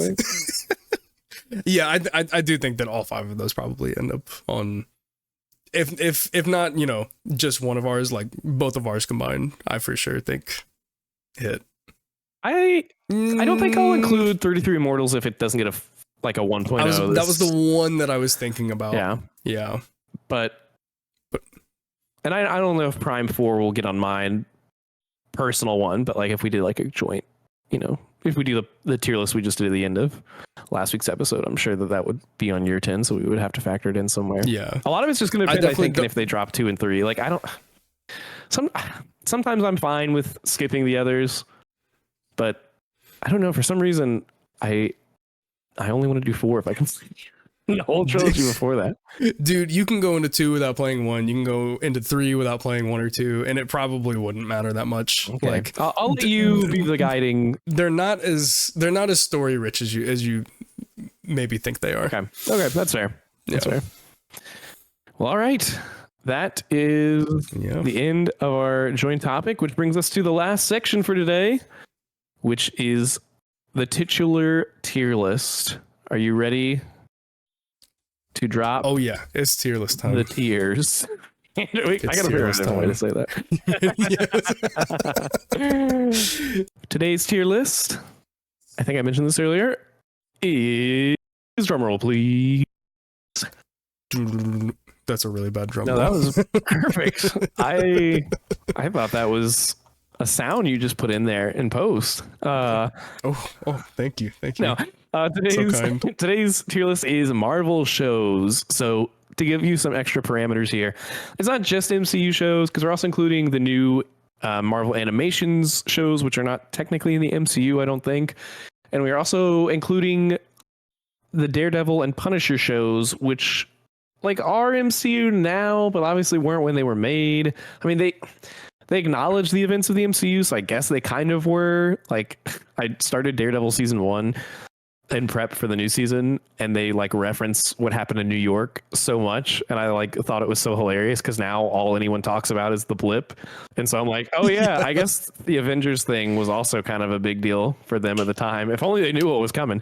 But anyway, so yeah, all the Disney Plus shows basically, plus Daredevil and Punisher, which I have not seen the Punisher show, but Andrew has, so he will be leading the charge on those. So yeah, and then none of the, you know, some of like the ABC shows, like the Agents of S.H.I.E.L.D. show, Agent Carter, like none of those, not like Defenders stuff, Iron Fist, Luke Cage, like Cloak and Dagger. Like, you know, we didn't watch any of those, and you know, most of these are kind of not great. Yeah. From what I've heard, at least. Yeah. Like, I've heard Jessica Jones is good. At some point, if I had all the time in the world, I would get back to that. Maybe if it becomes more canon. Again, with them making Daredevil so canon, it gets a little messy. Obviously, Agents of S.H.I.E.L.D. is canon, but we're not going to do that. So it's, for this list, just think Disney Plus stuff plus Daredevil, which, again, depending on when you hear this, either next week or this week, is MCU stuff now, or Disney Plus stuff with Daredevil Born Again. So true. We will go roughly in release order, which means we'll start with the Daredevil show. And we did split it up into seasons here, because that's how the tier list had it. So that will make a difference. So starting with Daredevil season 1. Man, I'm a really big fan. I should do a quick qualifier here. Most of these shows I've not seen since they came out. Like, I did rewatch episodes 1 and 2 of Daredevil season 1 and the attempt to rewatch the whole show before the new season, and that's where I stopped. So a lot of these shows I just am not going to remember incredibly well, unfortunately. But I'm going to do my best here. This being the oldest one, there's a lot that blurs together to me specifically about what is season 1, what's season 2, what's season 3. But from what I do remember of this one, I think I would probably put it in A. You put it in A. Mm-hmm. Mm-hmm. Were you gonna say S? I was gonna say B. I was gonna say you were B. Gonna say B. Okay. Yeah. I think there's some stinkers that are gonna go beneath this, and I think that there's some better shows that probably go. Actually, are there better shows? Now that I'm really looking at, no, yeah, there's definitely some better ones. I do think that there's a better season of Daredevil than Daredevil season 1, though. I definitely agree. That I think is at least a tier above it, and I don't know if it's quite S tier worthy, but I think it could be A tier worthy. That's shocking. I feel like you're lower on that than most people. I feel like most people are like Daredevil is S tier. I'm really curious now which of these you are gonna say is higher, because one I would agree with and one I would definitely not, from what I recall. But I mean, I have no qualms putting it in the A tier. I think that this season is a great. I mean, it's a great season of television for sure. To be clear, when I say like what other people say, I'm not letting that impact my opinion. It's just funny to like use as reference. This is definitely our list. Yeah. But it is funny that you say that. Rewatching like the first 2 episodes, and just those 2, I was like, this is interesting to go back to now when we've had so much more superhero stuff that it's hard to decide if you're going to base it off of like, are you going to give it extra credit for the fact that it was really one of the first to do this style in this format and do it so well, or do you kind of take away a little bit from it because it's like, actually maybe some of this writing wasn't as good as we thought it was, and or it's, you know, not. My big thing is that there are some cheeseball moments in the majority of the Daredevil show. Not so much in the 3rd season, which, spoiler, that's my favorite of the Daredevil seasons. That's also what I was gonna say. I think season 2. Here's in my mind, not to get ahead of ourselves here, I was thinking season 1 is A, season 2 is B probably, and season 3 is S, is what I was thinking. Really? That's what I was thinking. So season 3, I wouldn't mind putting season 3 in S, honestly. I think that this is like, the whole time that me and Kayla were watching this, like, we were like, oh my god, like, this is some of the craziest television that we've watched in a long time. In the final confrontation, it's just so crazy. It's so visceral. Yeah. It's like, it feels like it's building up to it for so long. Yeah. And the introduction of Bullseye and like all that, like, they absolutely killed Bullseye. Like, he's awesome in this show. So yeah, I have no problems putting season 3 in S, season 1 in A. I'm gonna fight for season 2 for a little bit to maybe be lower. I think that this is one of the worst seasons of television, maybe on the entire list that we have. Wow. Yeah. I think it is like laugtably bad. I hate Electra. I hate the Ninja arc. I hate all of it. You want to know? Okay, I'm saying wow because I've never heard anyone else say that. At least that adamantly. And also partly because I agree with you. Maybe not as adamantly that it should be that low, but those are my exact same critiques. Is like the whole, what is it? The Hand, I think is what it is. The organization. The Hand. Yeah. I feel like that was super boring to me comparatively, especially for like the origin kind of stuff that happens in 1 and then the Kingpin build up stuff in season 3. Like the thing I remember liking more about 2 was the introduction of the Punisher. I do think he's done really well. Yeah, he's the best part of that season, but he's only in like the first half of the season. Yeah. Or something. Yeah. Like that one was definitely the weakest of the show to me, but I remember thinking it was losing me, but not so much that I would like I said, my first instinct was B. You think D? I was going to say like C is probably the lowest I think it should go. I could be fine with C. Yeah, I definitely think that there's something worse on this list than Daredevil season 2, but I think that it's really bad. I do think that it's like laughably terrible. Laughably terrible. That's crazy. That's actually kind of wicked. But I do remember literally the Punisher arc is the only like redeeming thing about the entire season for me, and anything to do with the Hand or all the ninja stuff. Like, you want to talk about like cornball stuff in the show, like that is like the epitome of cornball. Yeah, in this show, it's like, it just doesn't work for me at all. I think, look, no disrespect to the stands, right? Foggy Not my favorite character. Whoa, I think buddy. I don't love his performance. I think it's a little. You want to talk about cornball, but like I really like Karen, and so yeah, the whole Electra thing kind of sidetracking him. It was like, yeah, this doesn't feel as satisfying. And yeah, I just think that in general the ninja stuff is not great. Is that the one where he meets his like mentor? That's season 2, isn't it? Yeah, Stick. Yeah. Stick. Yeah. What a name. That one is pretty. That's a little rough. Yeah, because he meets his mentor in the first season for like an episode, and then there's some like weird like post-credit scene in that episode, basically saying like, oh, he's gonna come back, and then he comes back in the second season and it's just a thorn in everyone's side. Yeah. Like it's yeah. But yeah, I'm fine with where these are at. So we've got season 3 in S tier, season 1 in A tier, season 2 in C tier. And just so everyone knows, we do have an S, an A, B, C, D, and an F tier. Yep. So we've got a pretty wide range right here. We could even no. I think it's fine how we've got it. Yeah. But yeah, that's kind of the layout of the tier list so far. Now, Punisher, I haven't seen either season of, so you can. I give you free reign here. I trust your judgment. Beautiful, thank you. Yeah, Punisher. I've only seen the first season of it. I really liked Punisher in the Daredevil show. He gets his own show, and I mean I really do think that this is a pretty great season of television.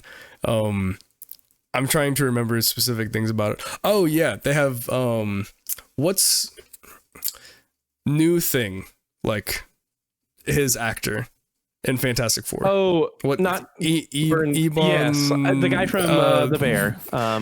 Yeah, I always that forget dude. his name. Yeah, he is like Punisher's sidekick in this show. Really? Which kind of I did not which kind of complicates MCU stuff. Well, I guess it doesn't really unless Thing ever changes back to like a real human. Yeah, but oh yeah, I guess technically yeah. And they. God, I'm really trying to remember the plot line of it now. Oh yeah, Jigsaw is like Punisher's like big, villain, and he's also like his best friend. And there's a lot of like conspiracy stuff. Like it's kind of like a military drama in a lot of ways. It flashes back to a lot of Frank Castle's like military days and that kind of stuff. I think that it's a pretty decent season of television. I would put it in the B tier. Truthfully, okay. I think that it's better than Daredevil season 2. Certainly, I don't think that it's quite as good as the first season of Daredevil. Fair enough, but yeah, that sounds right to me. No objections. Wonderful. Next up, we got WandaVision. WandaVision. This is such a complicated show for me because if you take like the first 3 episodes, the first half even. I mean, there's an argument for S tier, I think. Really? But I think that the last 2 episodes and Mr. Ralph Boner, unfortunately, bring it down to A or B tier for me. It's an A tier for me, I think.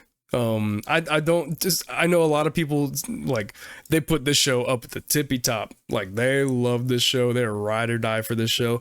I don't really get it like that. I think that it's good, but yeah, like you said, if you get rid of like the first like couple episodes, like they're a cool like novelty thing like the first time you watch them, but like upon like rewatching it it kind of wears off on me a little bit. Really? But I think the general idea of the show is really cool and really creative. Absolutely. I haven't rewatched it, but I mean, as someone who loved growing up watching Modern Family and some of the older sitcoms and stuff like that, and like as a kid I weirdly watched like Green Acres and stuff like that. It's like, so I have some sort of touchstone for these like things that they're referencing, and it feels so incredibly unique, and you don't really know what is going on for the first couple of episodes. They really don't tell you anything in a way that is so not handholdy like the MCU can be, and I think it's so creative.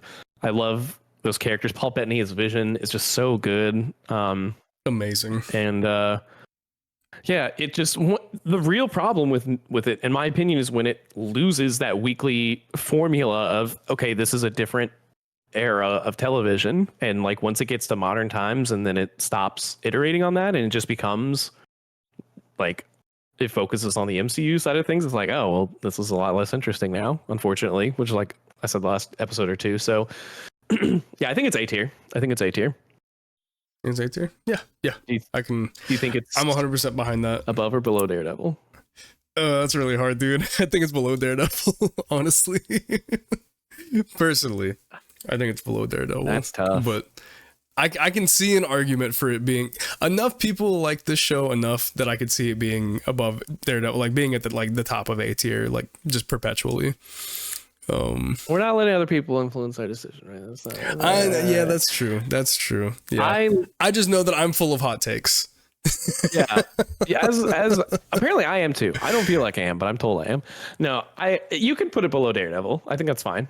Okay. I think it falls off enough at the end, and Daredevil was revolutionary enough for its time that you got to give it a little bit of respect. They're close enough that you can look at the sort of more tiny detailed things there, I think, and let that play a role. Falcon and the Winter Soldier is next. Falcon and the Winter Soldier.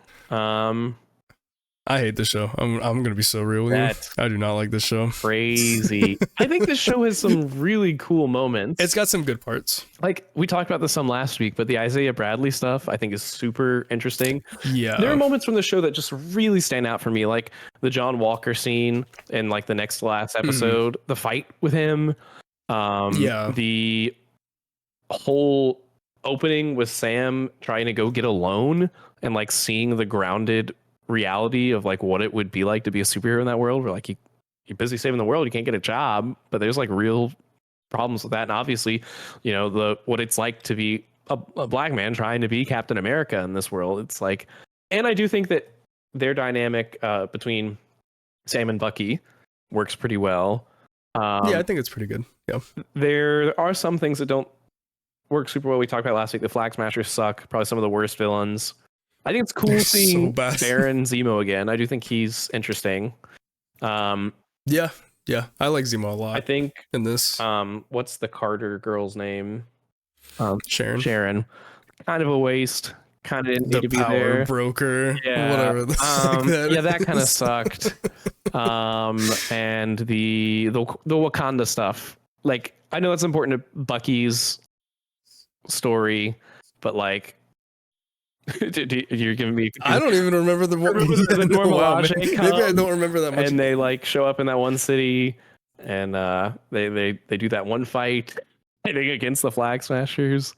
But that's like okay, yes, okay, yeah, I vaguely remember. Yeah. Because remember Bucky was like hiding out with them for a while, but yeah. But I think his also like him trying to come to terms with his, you know, past and what he's done. I think there are some really great things in this, but it is a little slow at times, and it does have some junk in there. So like, yeah, I would put it. I think it's better than Daredevil season 2 for sure. I'd put it in B. Yeah, that's what I was thinking. I was also thinking B. I mean, in my mind, it is like top of B, because it's like it's got really great moments with some stuff that holds it down. So it's like right in the middle is where I would put it. But I haven't seen Punisher, so that's a hard one for me to debate. Yeah, it's kind of rough, because I do genuinely like the Punisher show, and I remember finishing Falcon and Winter Soldier, and I was not feeling it. But a lot of the points that you just made, maybe I just don't remember that show as well as maybe I thought I did. But after we finished it up, I remember sitting there, and me and Kayla looked at each other. We're like, that was like, okay. I don't know. I mean, that was one of the only ones that like Mare fell off of. Like she like fell asleep through the episode, and she never wanted to finish it. Yeah. And so that's not an uncommon sentiment, but like, and I remember thinking at times, I was like, yeah, it's a little bogged down, but I never got to that point where I was disinterested. There were parts of it that I remember thinking were not great, but I almost feel like it is one that the more you and I talked about this a little bit off the podcast. I almost feel like it's been elevated in my mind even more after seeing Brave New World and thinking about how much I hate that movie. Now, like, I actually dislike that movie more as every day goes on. And I'm like, it may be one of those things where I'm like, maybe I was too harsh. Perhaps I was too harsh. I feel like we should just have Brave New World in every tier list we ever do, whether or not it's like MCU related or not. Yep. And it's just always in F tier, like just perpetually. Beautiful. This is a reminder. Just call back to our roots and a reminder. Hey, by the way, Brave New World sucks, everybody. Just don't making forget sure it. Everyone is aware. Please. It's important we learn from our mistakes. Yeah, the only argument that I will make for Punisher over Falcon and Winter Soldier is I think the villain in Punisher is way more memorable than, you know, any like flag smasher, you know, kind of stuff. Do you think Punisher will be like top of B for you then? I kind of want to see how B like plays out a little bit, because I'm not sure that it would be top of B for me personally. We can leave it there for now, but that could be a little tough because I don't know. I was about to say whenever we come back to it later, I could see an argument for Falcon and Winter Soldier being above it, but I kind of want to see how the B tier shakes out. All right, before making a definitive call on that one. Okay. Next up is Loki season 1. Man, what a show. I would start the bidding at this is tough. I would put this at, be real careful right here. I know. Be real careful. Well, I don't want to have to say it and then take it back. Put it at the top of A for right now. I assume you're Top really of A? high on this. I get the sense this is S tier for you. Is that correct? Yeah, it's probably S tier for me. I'm trying to debate if it's A or S but tier. I do think, and here, I mean, do we just want to go ahead and do Loki season 2 while we're here? Yeah, let's do them both. Yeah. Okay. Because I don't think there's any argument that season 2 is better than season 1. Correct. Oh, okay. That's interesting. Whoa. That's interesting. Well, okay. So here's the thing. I think the end of Loki season 2 is one of the best moments in the entire MCU period. Full stop. I think about it all the time. It's incredible. It's one of the only things I've watched and then gone back to rewatch just that sequence again and again. I think like the last 2 episodes are easy S tier, but I do think the first half of it is like A tier material. I don't think it's anything incredible. I don't think it's, but I could be convinced. I still really like it. No, but the ending, ending is what I think of when I think of that show. Yeah, and I'm kind of there with you. Whereas I think the first 2 or 3 episodes of season 1 of Loki are like S tier material, and then I feel like it kind of falls off for a sec, and then it comes back at the last episode season 1. I know controversy with Kang the Conqueror. What's his name? I forget. Jonathan Majors. Acknowledge. You know, I don't know where things are at. I think his girlfriend like actually dropped the charges or something like that. I don't want to speak out of turn. Yeah, something like that. So who knows exactly what happened there?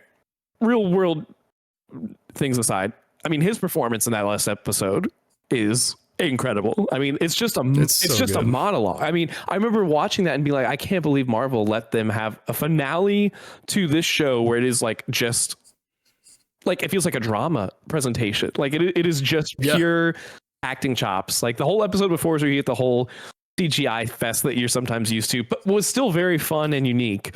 And then the ending is just leaves you hanging. It is very personal. It's between these characters specifically. There's no fanfare. I mean, I think season 1 is probably S tier the more I think about it, because I think Loki and Sylvie's relationship is incredible throughout. I think Mobius, his character arc is cool. Trying to figure out the TVA, like us getting first introduced to that concept, this like retro future thing is really cool. Yeah, and then we're definitely in like spoiler territory, correct? Or do we want to try to stay out of spoilers? I don't think we need. If we feel like we need to, we can. But I don't. This is like when the dude in the TVA, whenever you first get to the TVA, he opens up the drawer and there's some things in the drawer. Yeah. You remember what's like? Yes. Yeah. When he opens up the drawer and there's just like, oh yeah, those are just some infinity stones that we had lying around. It's like, what is happening in this place, man? Yeah. It feels creative. It feels fresh. It feels exciting. Yeah. I think season 1 is S tier now that I talked about it more. Yeah. Bro, season 2 like could be S tier just because of how good the ending. I mean, I think about that so much. It is just such. I mean, it makes him one of the best characters. Like, people already liked Loki, and I liked him, but I did not love him until this show, which is, I think, crazy because so many of these shows kind of are like feel like filler for some other characters, you know. But for him, it's like this is. But this feels like genuine, like MCU content, like essential. And this is MCU essentials right here, in both of these seasons. Truthfully, you think both of them are above Daredevil though? That's crazy, bro. Yeah, I really do. Like when I think of like a peak Marvel TV show, it's honestly like these 3 things that we have in the S tier right now: Loki season 1, Loki season 2, Daredevil season 3. Like, you're forgetting one thing, those are, yeah. Otherwise, that's all perfect. We'll get there. Am I for? We'll get there. Okay. Yeah, we'll get there. Yeah. Do I think that it's above Daredevil? Like, personally, yeah, for sure. Wow. Oh, it's really hard, dude. It's really, really hard. Because I don't think that Daredevil season 3 has a moment like, you know, I mean, it's hard to top the moment at the end of season 2 of Loki, for sure. I don't think anything on this list has a moment that tops that moment. Even the last fight in Daredevil, I feel like the last fight in Daredevil is pretty incredible.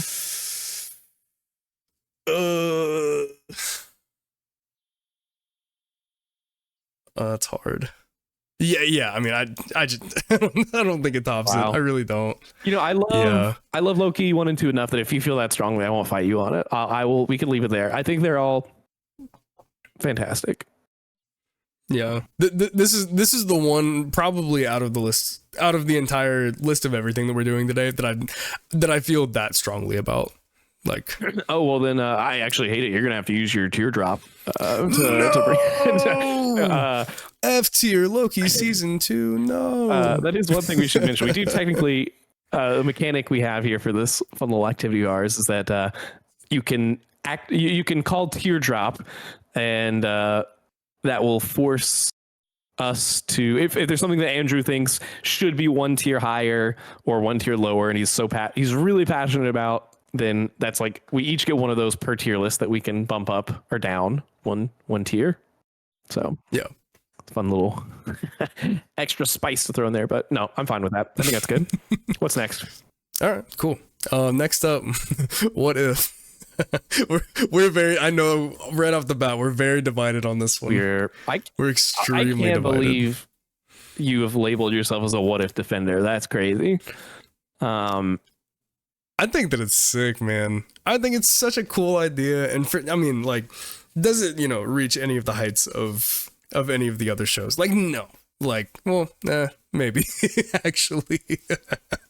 Yeah. I think it's better than, some Disney Plus shows that are still on here for sure. But I think the idea of it is cool. The ending of this season and even the second season, if we want to go ahead and do the second season too, I think that how they kind of like, I don't know if it's a spoiler, how they kind of tie everything together towards the end of both of these seasons is super cool. I still have to get around to, we haven't watched season 3 of What If.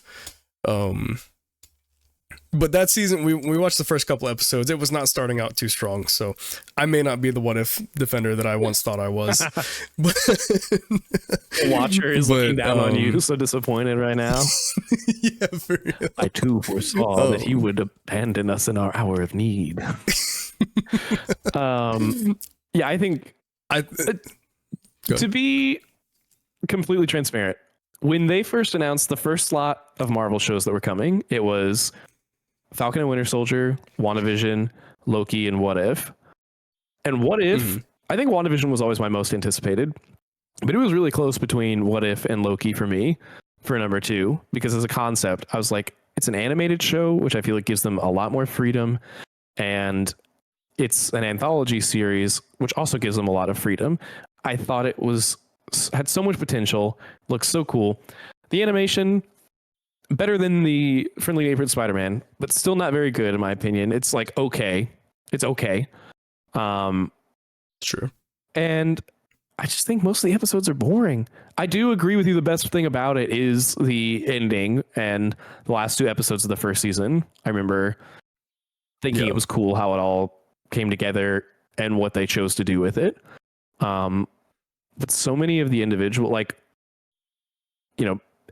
episode by episode, they're just not very entertaining. And I only watched the first episode of season 2, and I really didn't like it that much. I thought it was boring.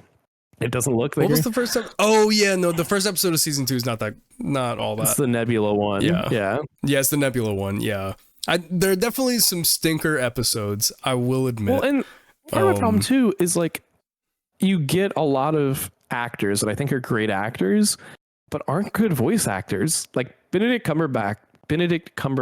I can never say his name right. Please. Oh my God, Benedict, my boy Benedict. No, you got to say the full name, that's Chris. Okay. Do it.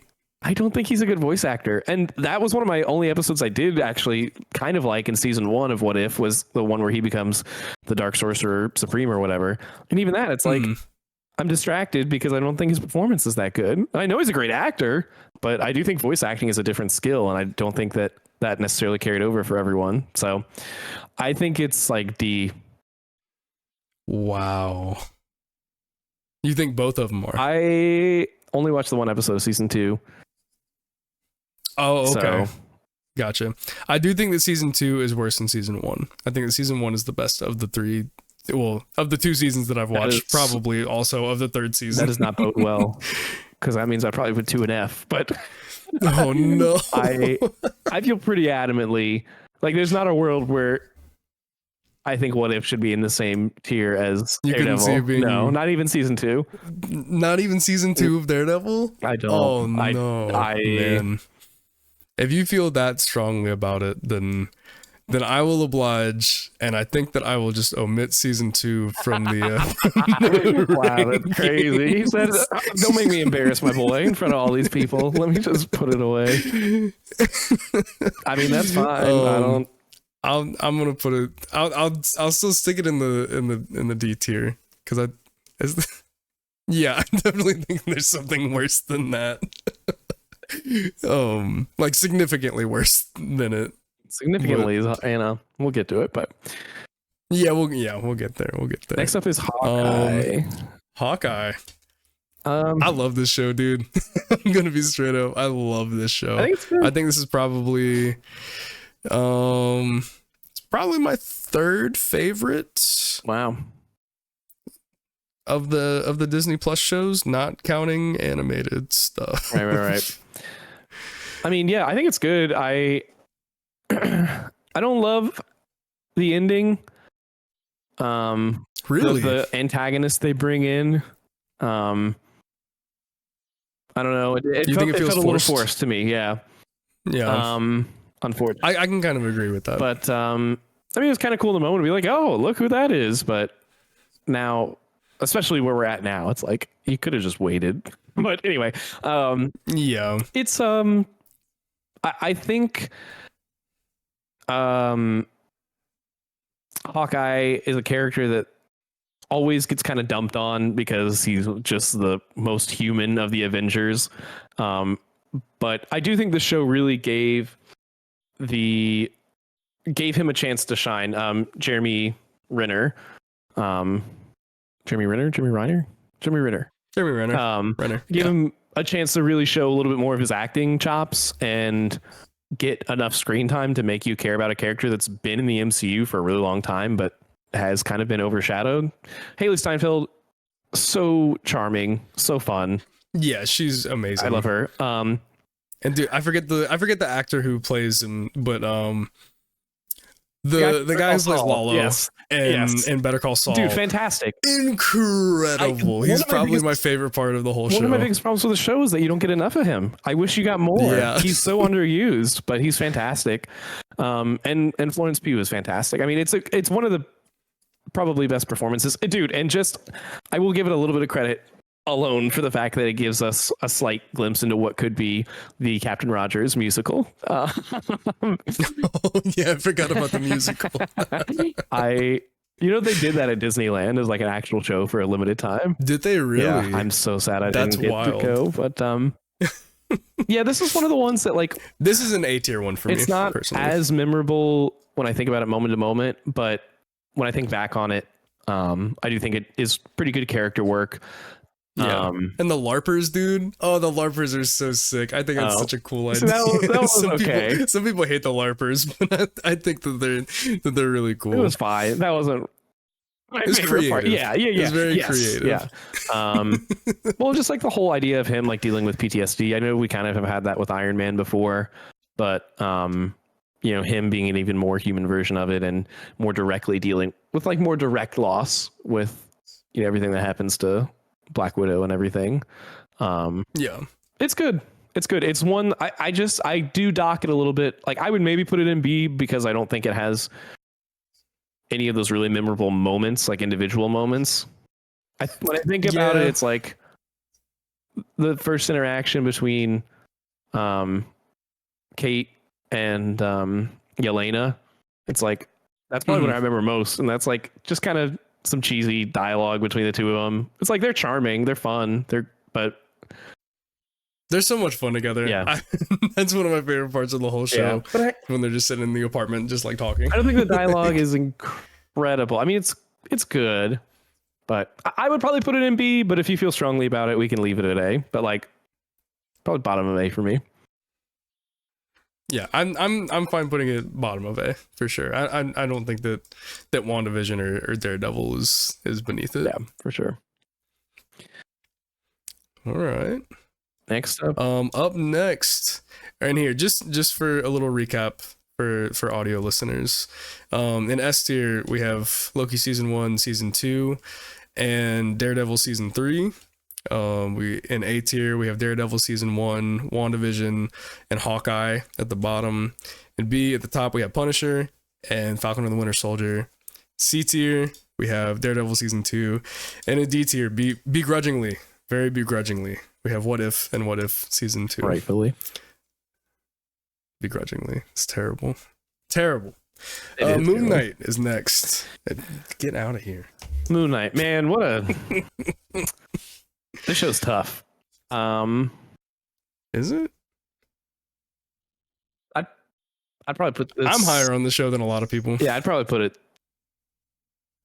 underneath Daredevil season 2. Whoa. Oh, okay. I don't know about that one, dude.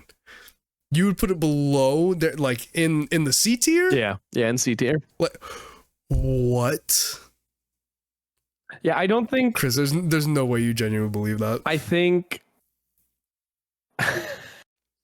I just think the show gets really caught up in itself in a way that's it doesn't feel like it really goes anywhere.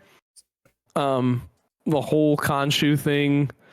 I mean, Moon Knight as a character is interesting, but like, and Oscar Isaac acts his ass off. I'll give him that. Like, he doing all those different performances is really impressive, but I just don't feel like the stakes were super well established, and I feel like the ending left a really sour note in my mouth with the fact that you miss the final confrontation because he blacks out, and it's meant to really, I feel like, make you realize the depths of which Mark is kind of messed up, but to me it falls flat because then the show just ends. I don't feel like you really get to sit and see those ramifications. Yeah, the ending is not great. And I think the whole sequence in the episodes leading that. up to that, where he's like in the psych ward, it's just so obtuse in a way that I didn't find satisfying. I'm one of those people, like, I don't need everything spelled out for me.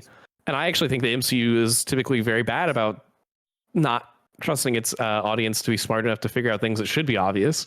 But in that instance, I don't know. It just felt like it got very caught up in itself in a way that was not entertaining, I guess, for me personally. See, that's so wild to me, because like I do agree with you that I do think that towards the end, the last I would say couple episodes, it starts to kind of fall apart just a little bit. But those, I mean, me going in basically knowing nothing about Moon Knight, like, I don't know anything about Khonshu. I don't know anything about what this dude does. I don't know any of his characters. I didn't know that he's a multiple like personality dude. I don't know anything about Moon Knight. Going into this, like, I thought that he's the coolest dude freaking ever. I was so in on it for like the first few episodes, and then towards the end, it did kind of lose me. Well, I think the character as a character is cool. I just don't think they executed it super well, in my opinion. Yeah, I do think that Ethan Hawke is also an actual like menacing villain, like a little bit. I actually think that he's pretty good in this show as well. He's a great actor, but it's another one where I don't feel like I can't even say he wasn't used well, because I mean he's in it a lot. I just don't. Yeah, I don't know. Are you thinking the C tier? That's what I'm thinking. Man. Will you allow me to put it above Daredevil season 2? Please. For all that is good and holy. Because I like Moon Knight a great deal more than I like Daredevil season 2. When I tell you that I hate Daredevil season 2, I would, with where everything is on the tier list right now, I would put it in the D tier straight up. Crazy. I mean, I do remember not liking it, but like not that much not liking it. Because I guess in my mind, me and Kayla almost skipped over all of the episodes in it and just watched a recap of it so that we could just watch season 3. We almost just didn't watch it at all. That's crazy. It was so bad. And dude, in Moon Knight, oh my god, I forget the girl's name. Like the Scarab. I forget like her superhero name or whatever. I think she's super cool. Yeah, but she's another one who like doesn't really do anything until the very end. She doesn't do much until the end, yeah. And that kind of stuff, it feels like it's either like set up for, okay, we need to have some more heroes show up in Doomsday or like that kind of stuff. Because at some point, like, he's gonna come back, she's gonna come back. We're gonna have some. The portals won't open up, but it'll be something like similar to where know everybody's like all on the same thing. And I'm fine putting it in C tier as long as I can put it above Daredevil season 2. All right, that's all right. That's not where I'd put it, but this is a group effort. This is a good exercise. I'm laying the ground rules on that one a little bit, because I put it above Falcon and Winter Soldier. No that's an argument for another day. Miss Marvel is up next. This is a tough one, man. It is a tough one. I think the show starts out extremely strong. Correct. I think the first like 3 episodes are awesome. Maybe the first 2 or 3. Yep. I don't remember really. Yep. But then once you get to the 4th episode and past that, it just turns into a straight up like, pardon my language, shit show. It's like it falls off. So much is happening that it falls off extremely hard. With the clandestines, is that what they're called? Yeah, I think so. Dude, the special effects in some of those scenes, in the last few episodes are just like not good. Yeah, like straight up not good. They did not let the VFX team cook long enough. Really undercut at all. Yes, it was still raw. Like, yeah. Well, and but I think it starts off amazing. I agree. I remember, and I think in the same way that I remember liking the Marvels a lot more than most people, it's because Iman Vellani as Miss Marvel is just so amazing, so perfect for that role. I mean, she sells the overzealous, like, superhero fanboy character that she's meant to be in a way that is very endearing when it could, I think, come off very cringy. But she does it so well. She's so likable. But yeah, like starting with the episode where they like go in the past and like go through her whole like family history thing, like, man, that episode is a drag. It's so boring. It's very boring. And yeah, the finale, it's like fighting at the school. Like, there's some charm to be had there, but it does feel very poorly written in a lot of ways. I think just very bland. Yeah. And I forget the other like kind of like I don't even want to say like antagonist character. He's kind of antagonistic, but one of the like the younger like nephews. Yeah. The other kid that basically has the same powers as her. Like, it's another like, you know, mirror match, which I feel like is they love the case in like yeah. I feel like we see that kind of deal like a lot in some of these. But like, yeah, I mean, I think that this show is half good. I don't know if I think it's no way, bro. I'm gonna keep ragging on Daredevil season 2, dude. Oh my gosh. I mean, I would definitely, I would probably even put What If above it, but that's me. Nah. But I would be okay putting it in the C tier. It's like below Daredevil season 2. I'm not trying to push my luck. It's either very. You know, I got Moon Knight up there. I think it's like very bottom of C, or like could be top of D. I could see it top of D. What are you feeling? I got to push Moon Knight up above Daredevil season 2. So I'm a little conflicted on it because I do remember liking certain aspects of it, but I just remember it was a little forgettable in some ways by the end, but the parts I remember being like, I really didn't like. Yeah. We can leave it at bottom of C for now, but I might bump it down depending on where some other things land to okay. spread the wealth. All right, sounds good. I'm happy with that. Nope. Wait. What just happened? Whoa, how did it get above Daredevil season 2? Yeah, how did that happen? Whoops. Misclick. Sorry, guys. All right, She-Hulk. Next up is She-Hulk. I'm so much higher on the show than a lot of people are.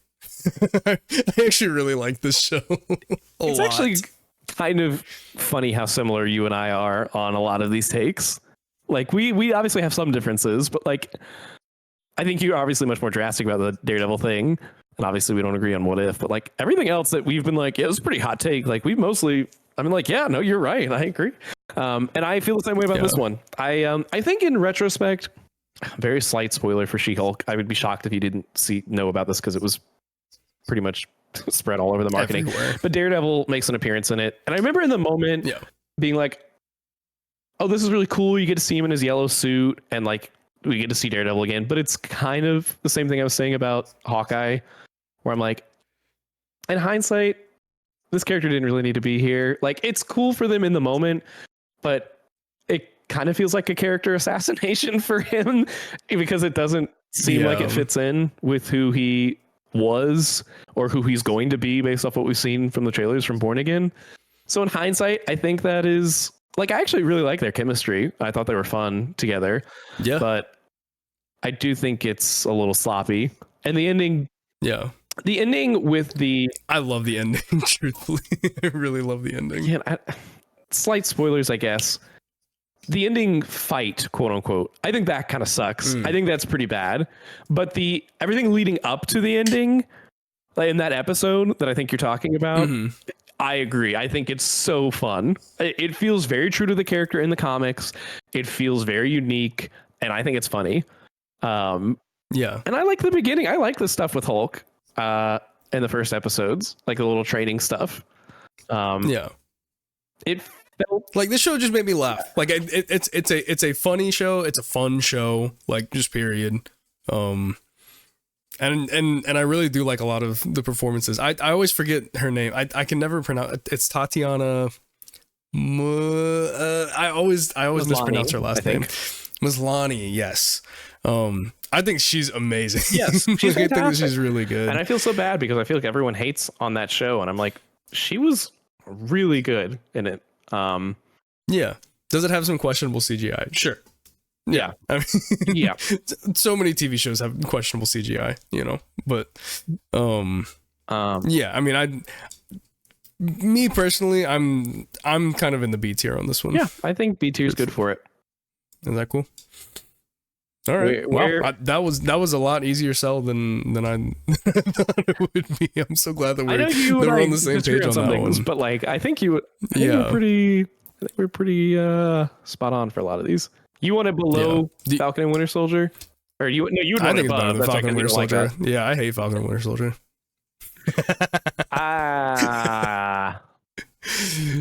But I'm also fine putting it below it. You sound like you have kind of a soft spot for that show a little bit. The more I think, again, it's that Brave New World retrospect, dude. It's I actually think if I went back and rewatched that show, I'd be like, no, it actually is kind of boring. But there are moments of it that is important to me. Like, does the show have moments that really stick out to it and remember? That's like why I think Hawkeye might even probably should be B tier in my mind if I were doing it. But I know you really like it just because, like I said earlier, I don't think it has those.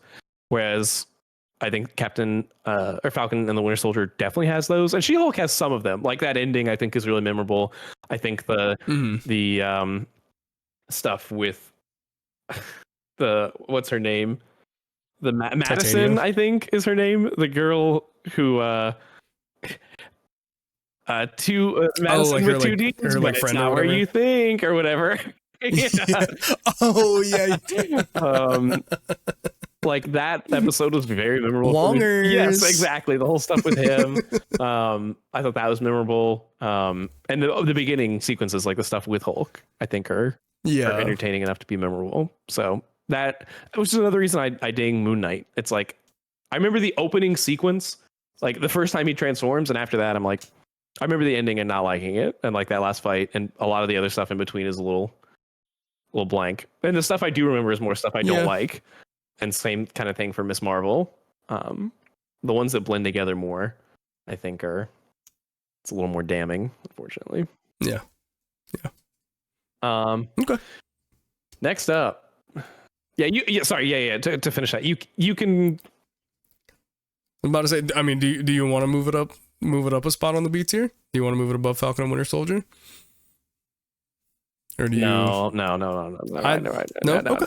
I'm cool with that. I can understand that. Yeah, if you're cool with it. Okay, Next Secret Invasion. This one's not tough. This is unfortunately very much F tier. This is another one, dude.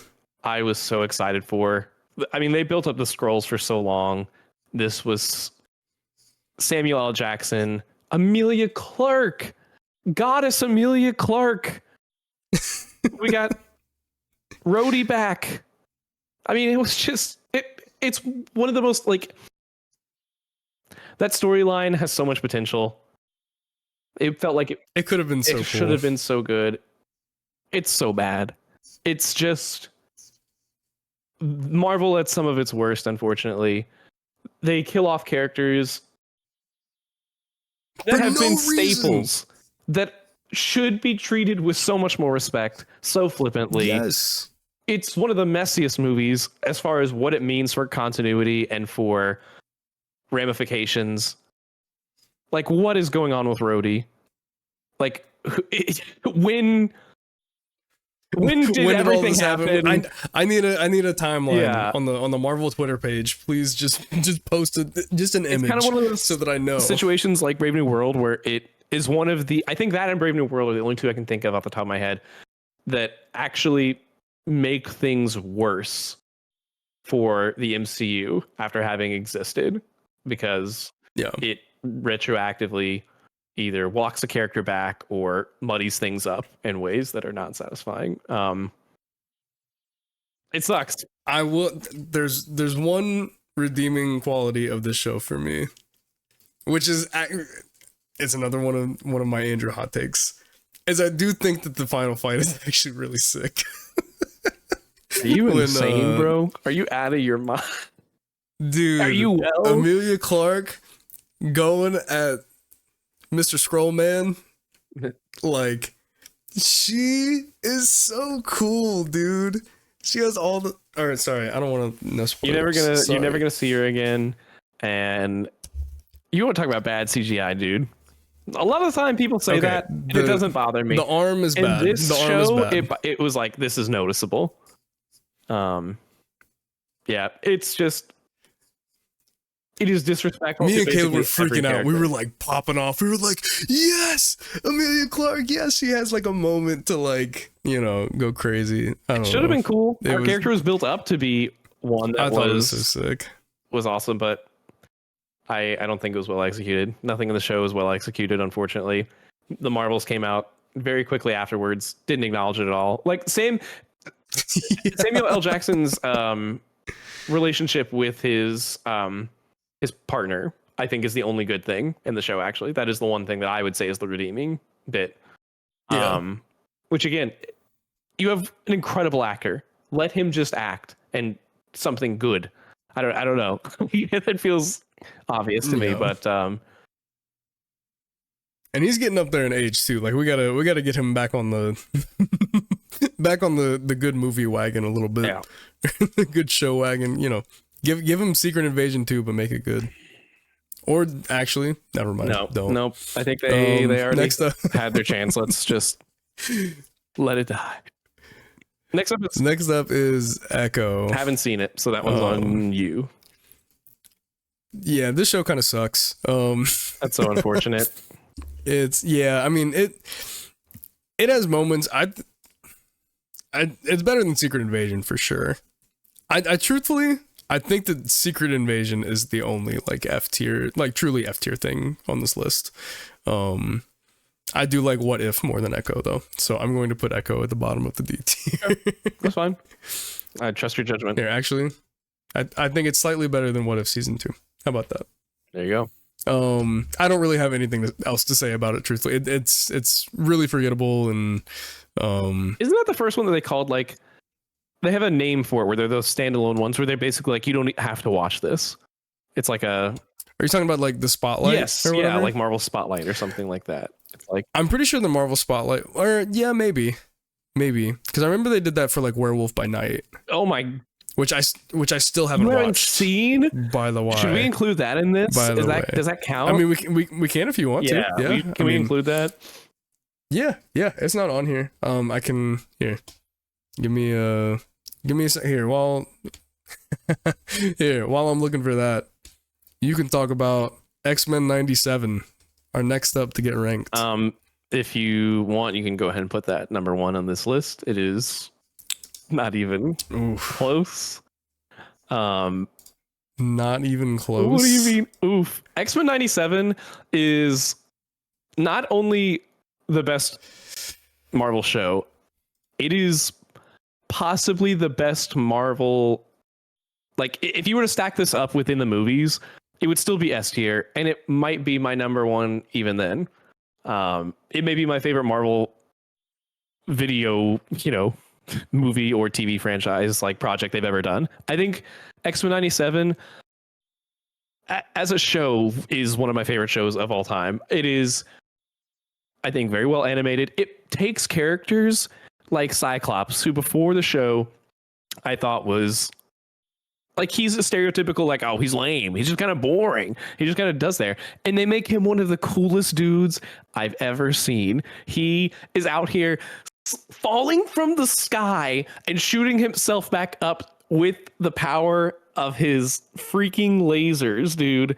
He feels like a leader in this show that they always paint him out to be, but I feel like he never actually is. Magneto's speech in episode 2, dude, that's really good. The jury who were trying to like pass their ruling on, on the mutants. Like right after they've been attacked, he's out here giving this monologue about how, because of how much he loved Xavier, he's trying to give humanity another chance and to begging them to not prove him right. And the dude, the episode, remember it?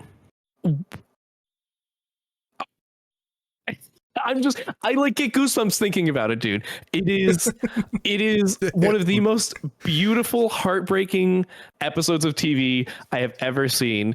It is so, it has romance. It has this depth that you wouldn't expect, like from an animated show. But in some people who I realize animation is an incredibly valid and impressive art form. I feel like obviously there's always a stigma. It's like, oh, cartoons are for kids. This show has so much more depth than most of the live action, content that we've gotten from Marvel, as far whether it's dealing with the real life bigotry or issues that mutants would face. There are obviously parallels for other real life groups, or talking about the the difficulties that these characters have just trying to be parents, trying to be partners to each other. The fight scene, dude, I'm trying not to spoil anything, because if you haven't seen the show, I am begging you and pleading with you. You don't need to watch the old animated show, but it's so good. It made me go back and watch the first season of the animated show. Wait, did you really? I did. And it's actually hilarious. Wow. It's so corny and cheesy. It is ridiculous. I didn't finish it, but I hope to at some point. This is a show I am so incredibly passionate about, because I just think there's so nothing else like it in the superhero genre. And even taking that caveat out, I think it is just a beautiful story with incredible fight choreography, really cool animation, and the theme is such a banger, dude. And like I said, I'm not even gonna fight with you on this one. You popped off so hard. I can't I don't like it as much as Loki, I will say. But the way that you just spouted off about it, I would feel guilty to drop it any lower than what it is right now at number 1.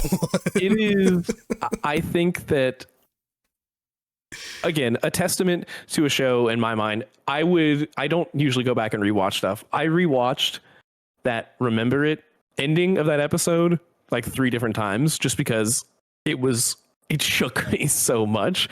I mean, and it gets so dark and gritty at times. I mean, there's this whole story arc of that Storm goes through, where you get to see her character evolve in unique ways. Like, the crazy thing is, I forgot about that. Is you look at a show like this and it's like, okay, Wolverine's the most famous character here, so I feel like he's the one who's going to get the most attention, and yet he honestly gets some of the least attention in the entire show. Dude, he's barely in the show at all. It is such a testament, I think, that you get to see other characters shine so much. Like I said, Cyclops, I love him infinitely more than I did before this show.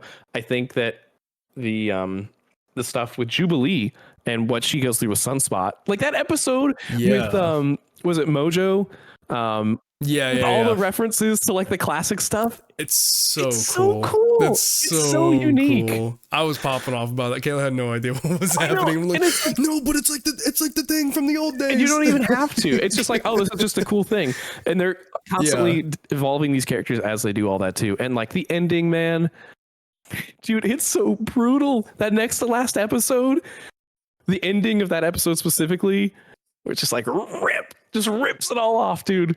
It's just it's amazing. It really is amazing. I just think that it is almost flawless. I mean, I really can't think of a single critique in my mind other than the fact it's, a serialized thing. It's, obviously not finished. They clearly plan to have more seasons.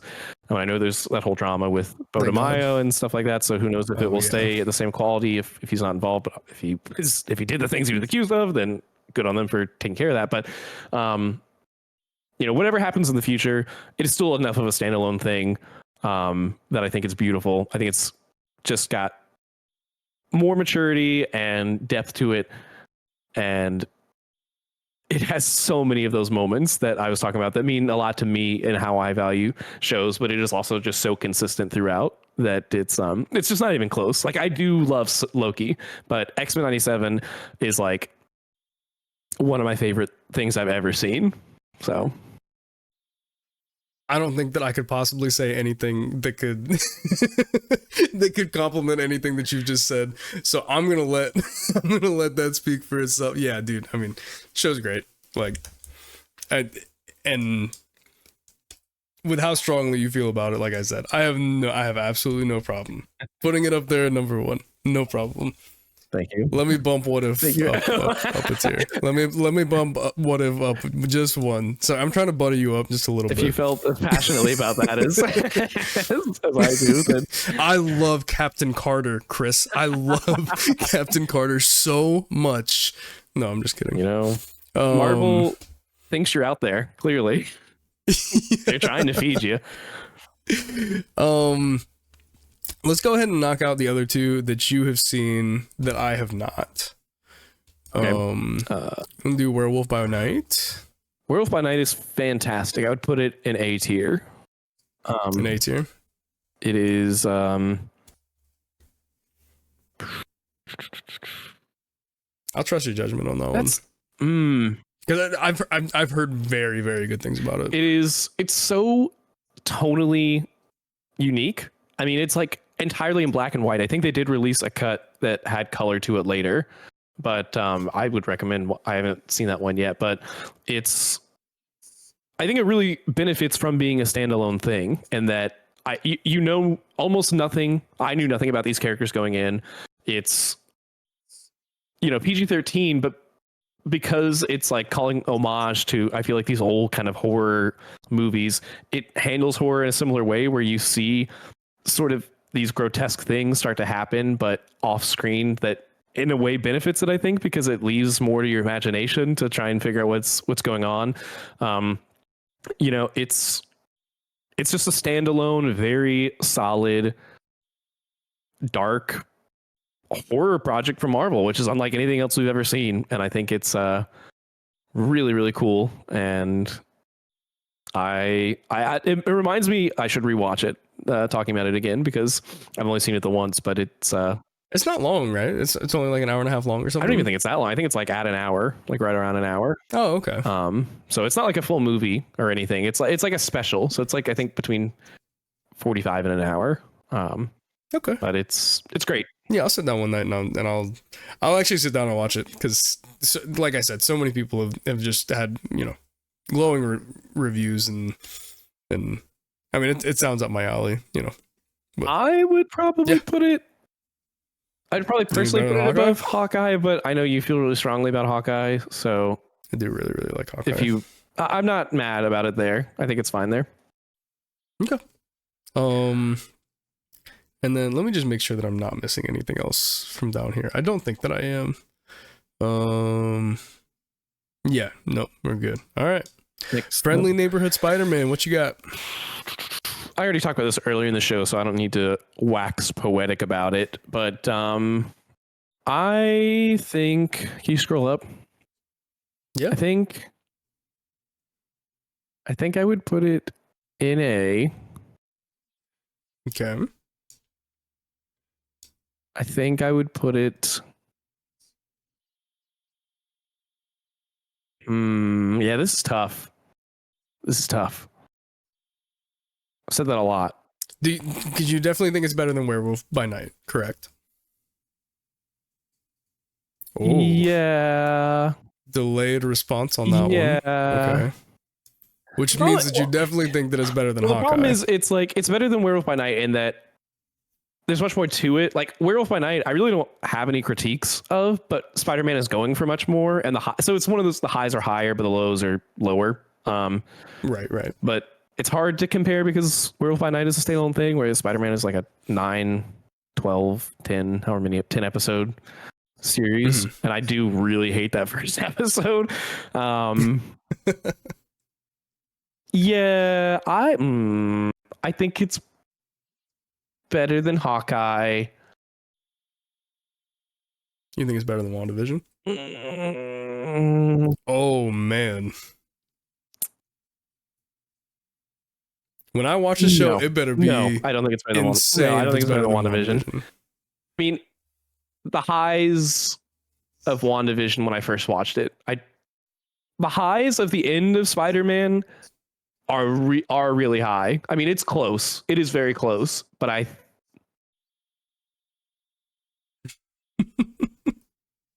You're so conflicted right now. I love very it. conflicted. I think it's above Hawkeye, if you trust me enough to put it there. Begrudgingly. I will trust you simply just based off the fact that I have not watched it. You trust me. You trusted me with Punisher and B tier. I'll trust you with Spider-Man above Hawkeye. That's Deal? Yeah. No, I appreciate that. This is all about faith. This is a good trust building exercise. Yeah,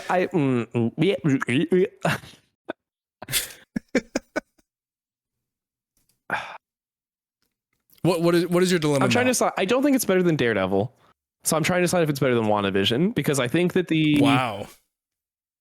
I loved the beginning of WandaVision so much though, but the end does fall off really hard. And the ending of the beginning of Spider-Man is rough, but it gets better pretty quickly. They're so close. Ponder on it. Let's come back to it. Yeah, we can touch that back at the end. Okay. Last, because we only have one thing left anyway, right? Yeah, we only have one thing left. It was Agatha all along. Bam, bam, bam, bam, bam. I'm really. I don't think that we've talked about this show yet, so I'm really curious. I've been yapping. I want you to do the starting bit on this to one. hear what you think about it. I'm kind of in the middle on this show, right? Like, I don't think that it's bad. I think that it has some kind of like questionable moments that like don't really work for me. I can't really think of any like off the top of my head, truthfully, but there are a fair amount of like pretty memorable moments. They introduced a pretty massive character, The boy, in the show. I guess maybe a couple pretty massive characters in this show, actually. Oh yeah, I know who else you're talking about. Yes. Yeah. But I mean, I think that it's a cool idea for a show. I think for the most part, some things, most things do work for me on it. I do think it. I came off of it a lot higher than I thought that I would be. After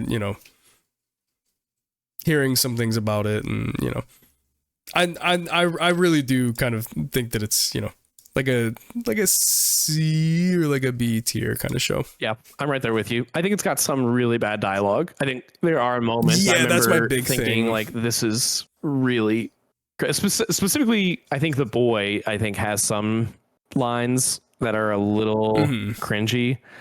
It's not just him, but it's quirky, which I kind of like. And I'm kind of a sucker for the musical stuff in it. There's like multiple bits of that I think are really fun. Yeah, I like some of that kind of stuff. Like all of the different like trials and stuff. I think were like some of the cooler parts of the show. Yeah, like specifically like towards the end, there was a cool one with one of the characters. Yes. In the tower. Yes. That one is awesome. That episode is fantastic. It's probably the best episode of the whole thing. Definitely the best. It's good. It is a mixed bag. I think it's pretty prime B to C material. I think I'm right there with you. Where it's like, I think it works more for me than times that it doesn't work for me. Yeah. I'm kind of I think I'm feeling B or C is kind of hard.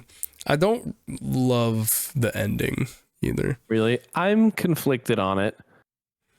I'm sensing a theme with a lot of these shows, by the way. That I'm conflicted on them? Like, well, no. It's like either the ending is peak or the ending sucks. And there's not much in between. I feel like there's no in between. Yeah. Yeah. I like the way they reveal everything, but I do think where it ends is a little interesting. I don't know. I kind of liked it. I think I kind of liked it. The last fight was whatever, but Yeah, the last fight was okay, and then I don't know, maybe like the last I think the last episode was kind of okay as well. I don't know. It just didn't like end and leave me like wanting to see, more Agatha or what happens next. Yeah. Like yeah. I would feel okay putting it at the top of C or at the bottom of B. But I'm curious to know. Yeah, I'm kind of leaning bottom of B, but I would be. That's kind of more where I'm at too. Look at us, man. This is beautiful. You know what? No. For the sake of for content, no. We have to argue. This is the internet. No, yes, we have to argue. Jeez, man. No, it's at the top of C. No. Don't say, I was about to say, please don't say okay. No, I'm just kidding. no, I think it's good bottom of B. No, because I think that it's. I personally don't think that it's better than Moon Knight, but that's me. I definitely think it's better than Daredevil season 2. And these are all the C tier that I'm listening off right now, by the way, for audio listeners. I think Moon Knight is better. Daredevil season 2, I think, is infinitely worse.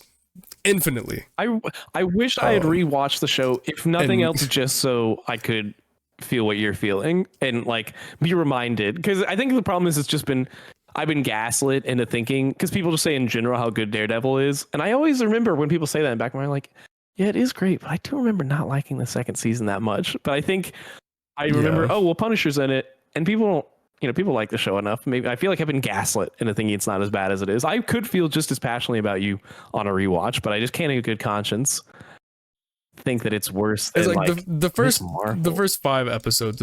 Actually, hold on. No. Oh no. You've unlocked like a thought in my head. I actually think that Daredevil season 2 might be better than Moon Knight. Wait, what did it remind you of? I just like the first 4 or 5 episodes with the Punisher. You said it before, and I just completely disregarded it because of how much I hate the last half of the season. But man, those first few episodes are really freaking good. Yeah, it's kind of hilarious that it's the opposite problem what Disney has now, where their shows are too short now, and so things feel rushed or they don't get resolved. I feel like some of these Netflix ones were too long, and so they felt the need to just draw stuff out in ways that they would have been better off if they'd cut.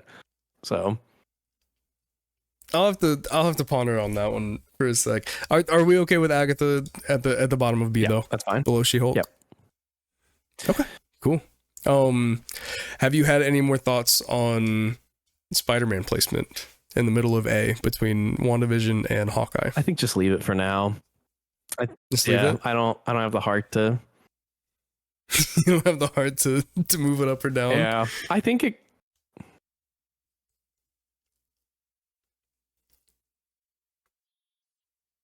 I'm just trying to put myself back in the first weeks of WandaVision and how much I loved it. I loved that show for the first 4 episodes. I adored it. Yeah, I mean, it's pretty good, man. No, it's I like it where it's at. I think I like it where it's at. Leave it. Okay. I think I don't think I have any changes for this list. I think we're done. No? Chris, I'm using my teardrop. X-Men 97 isn't. Oh, I'm just kidding. I'm just kidding. I don't really feel like I don't feel the need to use my teardrop this week. I don't think so. God, we're so similar. This sucks. Fight with me, you jerk. No, this is great. I love it. All right. For audio listeners, we want to run it back one more time. Let me zoom it out real quick so that we can see the full thing. Hold on. Ooh. Pretty well balanced. A is see, this is what I'm talking about, man. People like to rag on Marvel, but look how top heavy this list is. Like the bottom is half of it's just What If. I mean, I feel like we eat pretty good. Actually, Chris, I'm not gonna lie. I might still teardrop. On what? But it's to move something up. You monster. You should have kept your mouth shut. You should have kept your mouth shut. Brother. Can I use my teardrop to cancel it out? I guess you could. Well, that settles that. All right, you want to run through? I really don't like that show, man. I don't understand it. I don't understand it. What if it's I will go back and I will watch it again to see if it really just is not all that. Maybe I was just so high on the fact that, you know, that we had some Marvel content that wasn't in a theater that I could watch. Yeah, you know, I mean, this is whatever, you know, early stages. The third. Yeah. This is very early stages. This is after Loki. The fourth after Loki. Yeah. So maybe I was just riding that high of like, oh man, I have Marvel at home. This is so great. This is literally what they say. It did kind of turn out to be Marvel at home. Yeah, exactly. I couldn't have said it better myself. But it's at least decent Marvel at home. What If season 2 is definitely that's no, we have What If at home. That's not a good one. We don't have the only other thing we're missing here that came out on Disney Plus is the Guardians holiday special. I don't know if you want to include that. Oh yeah, we could if you want to. I hated it. Okay, yeah, we can just that would actually probably be my only other F tier. Really? I really did not like it. No, dude, you're tripping. Like no higher than it's at least D tier. It's so I didn't laugh one time in that entire special. Are you kidding? I hated it. What? I thought it was so pointless, so not funny. It made me laugh. It got me a little teary-eyed. I didn't feel it. Like the only thing I felt was disdain. That's what I felt. So we can just leave it off, I guess. I don't want to. Yeah, I was about to say, if you don't have anything nice to say, don't. I just had to bring it up just so I could drag it. I figured you probably didn't dislike it as much as I did, but I was like, I at least need to get my point across. Let the people know where I stand. Yeah. But that leaves us with this instead. At the bottom, in F tier, our only F tier resident, we have Secret Invasion. Above that, we have D tier, What If Season 2, then Echo, then What If Season 1, topping out D tier. Then at the bottom of C tier, we have Miss Marvel, Daredevil Season 2, and Moon Knight at the top of C tier. Nah, hold on, man. Hold on. Nope, sorry. Redo the C tier real quick. Redo it. Oh, no. Wow. In a last minute upset, Andrew has changed C tier to now be Miss Marvel at the bottom, followed by Moon Knight, followed by Daredevil Season 2. Maybe the internet will hate us a little bit less now. Oh no, I hate it. No, I've already done it. No takesies backsies, right? No takesies backsies. At the bottom of B tier, we have Agatha All Along, followed by, then She-Hulk, then Falcon and the Winter Soldier, then Punisher Season 1 at the top of B tier. And then our biggest tier is A tier above that, bottom of which is Werewolf by Night. Then we have Hawkeye. Then we have Friendly Neighborhood Spider-Man. Then we have WandaVision. Then we have Daredevil Season 1. And then at the tippity tip top, we have Daredevil Season 3 at the bottom of S tier. Loki Season 2, Loki Season 1, and number 1, X-Men 97, the peak of all peak. It's pretty. Yeah, I'll give it to you. Sure. I think I do think that is above my favorite MCU thing. Is it better than Is it better than Brave New World? Well, we can't count that. I mean, that's not even fair. I mean, is it better than 10 Brave New Worlds? Brave New World's like in its own category, dude. All right. Well, Andrew, that brings us to the end of another episode of the Teardrop Pod. Thank you so much for joining me this evening. How do you feel about our list and about the episode? I feel like we actually made a pretty good list. I I know it doesn't matter anymore. I moved Daredevil back down again. So for video or audio listeners, he's already changed the screen, so I couldn't even see that, so it doesn't count. It's yeah, not I was official. about to say, yeah. You heard the official unofficial. ranking. All right, no changes allowed. No, And I put What If in the S tier, and so don't worry about it. But yeah, I feel like we made a pretty good list here. Yeah. This is very solid. I think people will be upset, but I think it's hilarious that you and I didn't even really need to debate a lot of this. We were pretty agreeable. We didn't even need to use our teardrop. I think that says that is the end of this episode, everybody. I hope you all enjoyed it. Thank you if you stuck around for the whole thing. Thank you even if you didn't. Thank you for jumping around. If you have any feedback for us, please do leave it in the comments, whether it's on Spotify, YouTube, or wherever else. I think I'm going to try and get official accounts up for the Teardrop Pod on Bluesky and Instagram and stuff. Well, I don't know if Instagram. Let us know if you guys want to see individual, but we'll definitely be sharing it on our own personal ones as well for now. So do follow us. I am at Risky Crispy pretty much everywhere. Risky Crispy. Not crispy like Crispy, but like CHRASP. Andrew, you are Slurp everywhere. Is that correct? Yeah, Slurp SLURMP SSB. It's normally followed by. It's just Super Smash Bros. It's kind of lame. Don't worry about it. No, he says it's lame, and then he's gonna beat you in that game with a fervor with which you've never seen. So do feel free to give us a follow there so you don't miss any updates.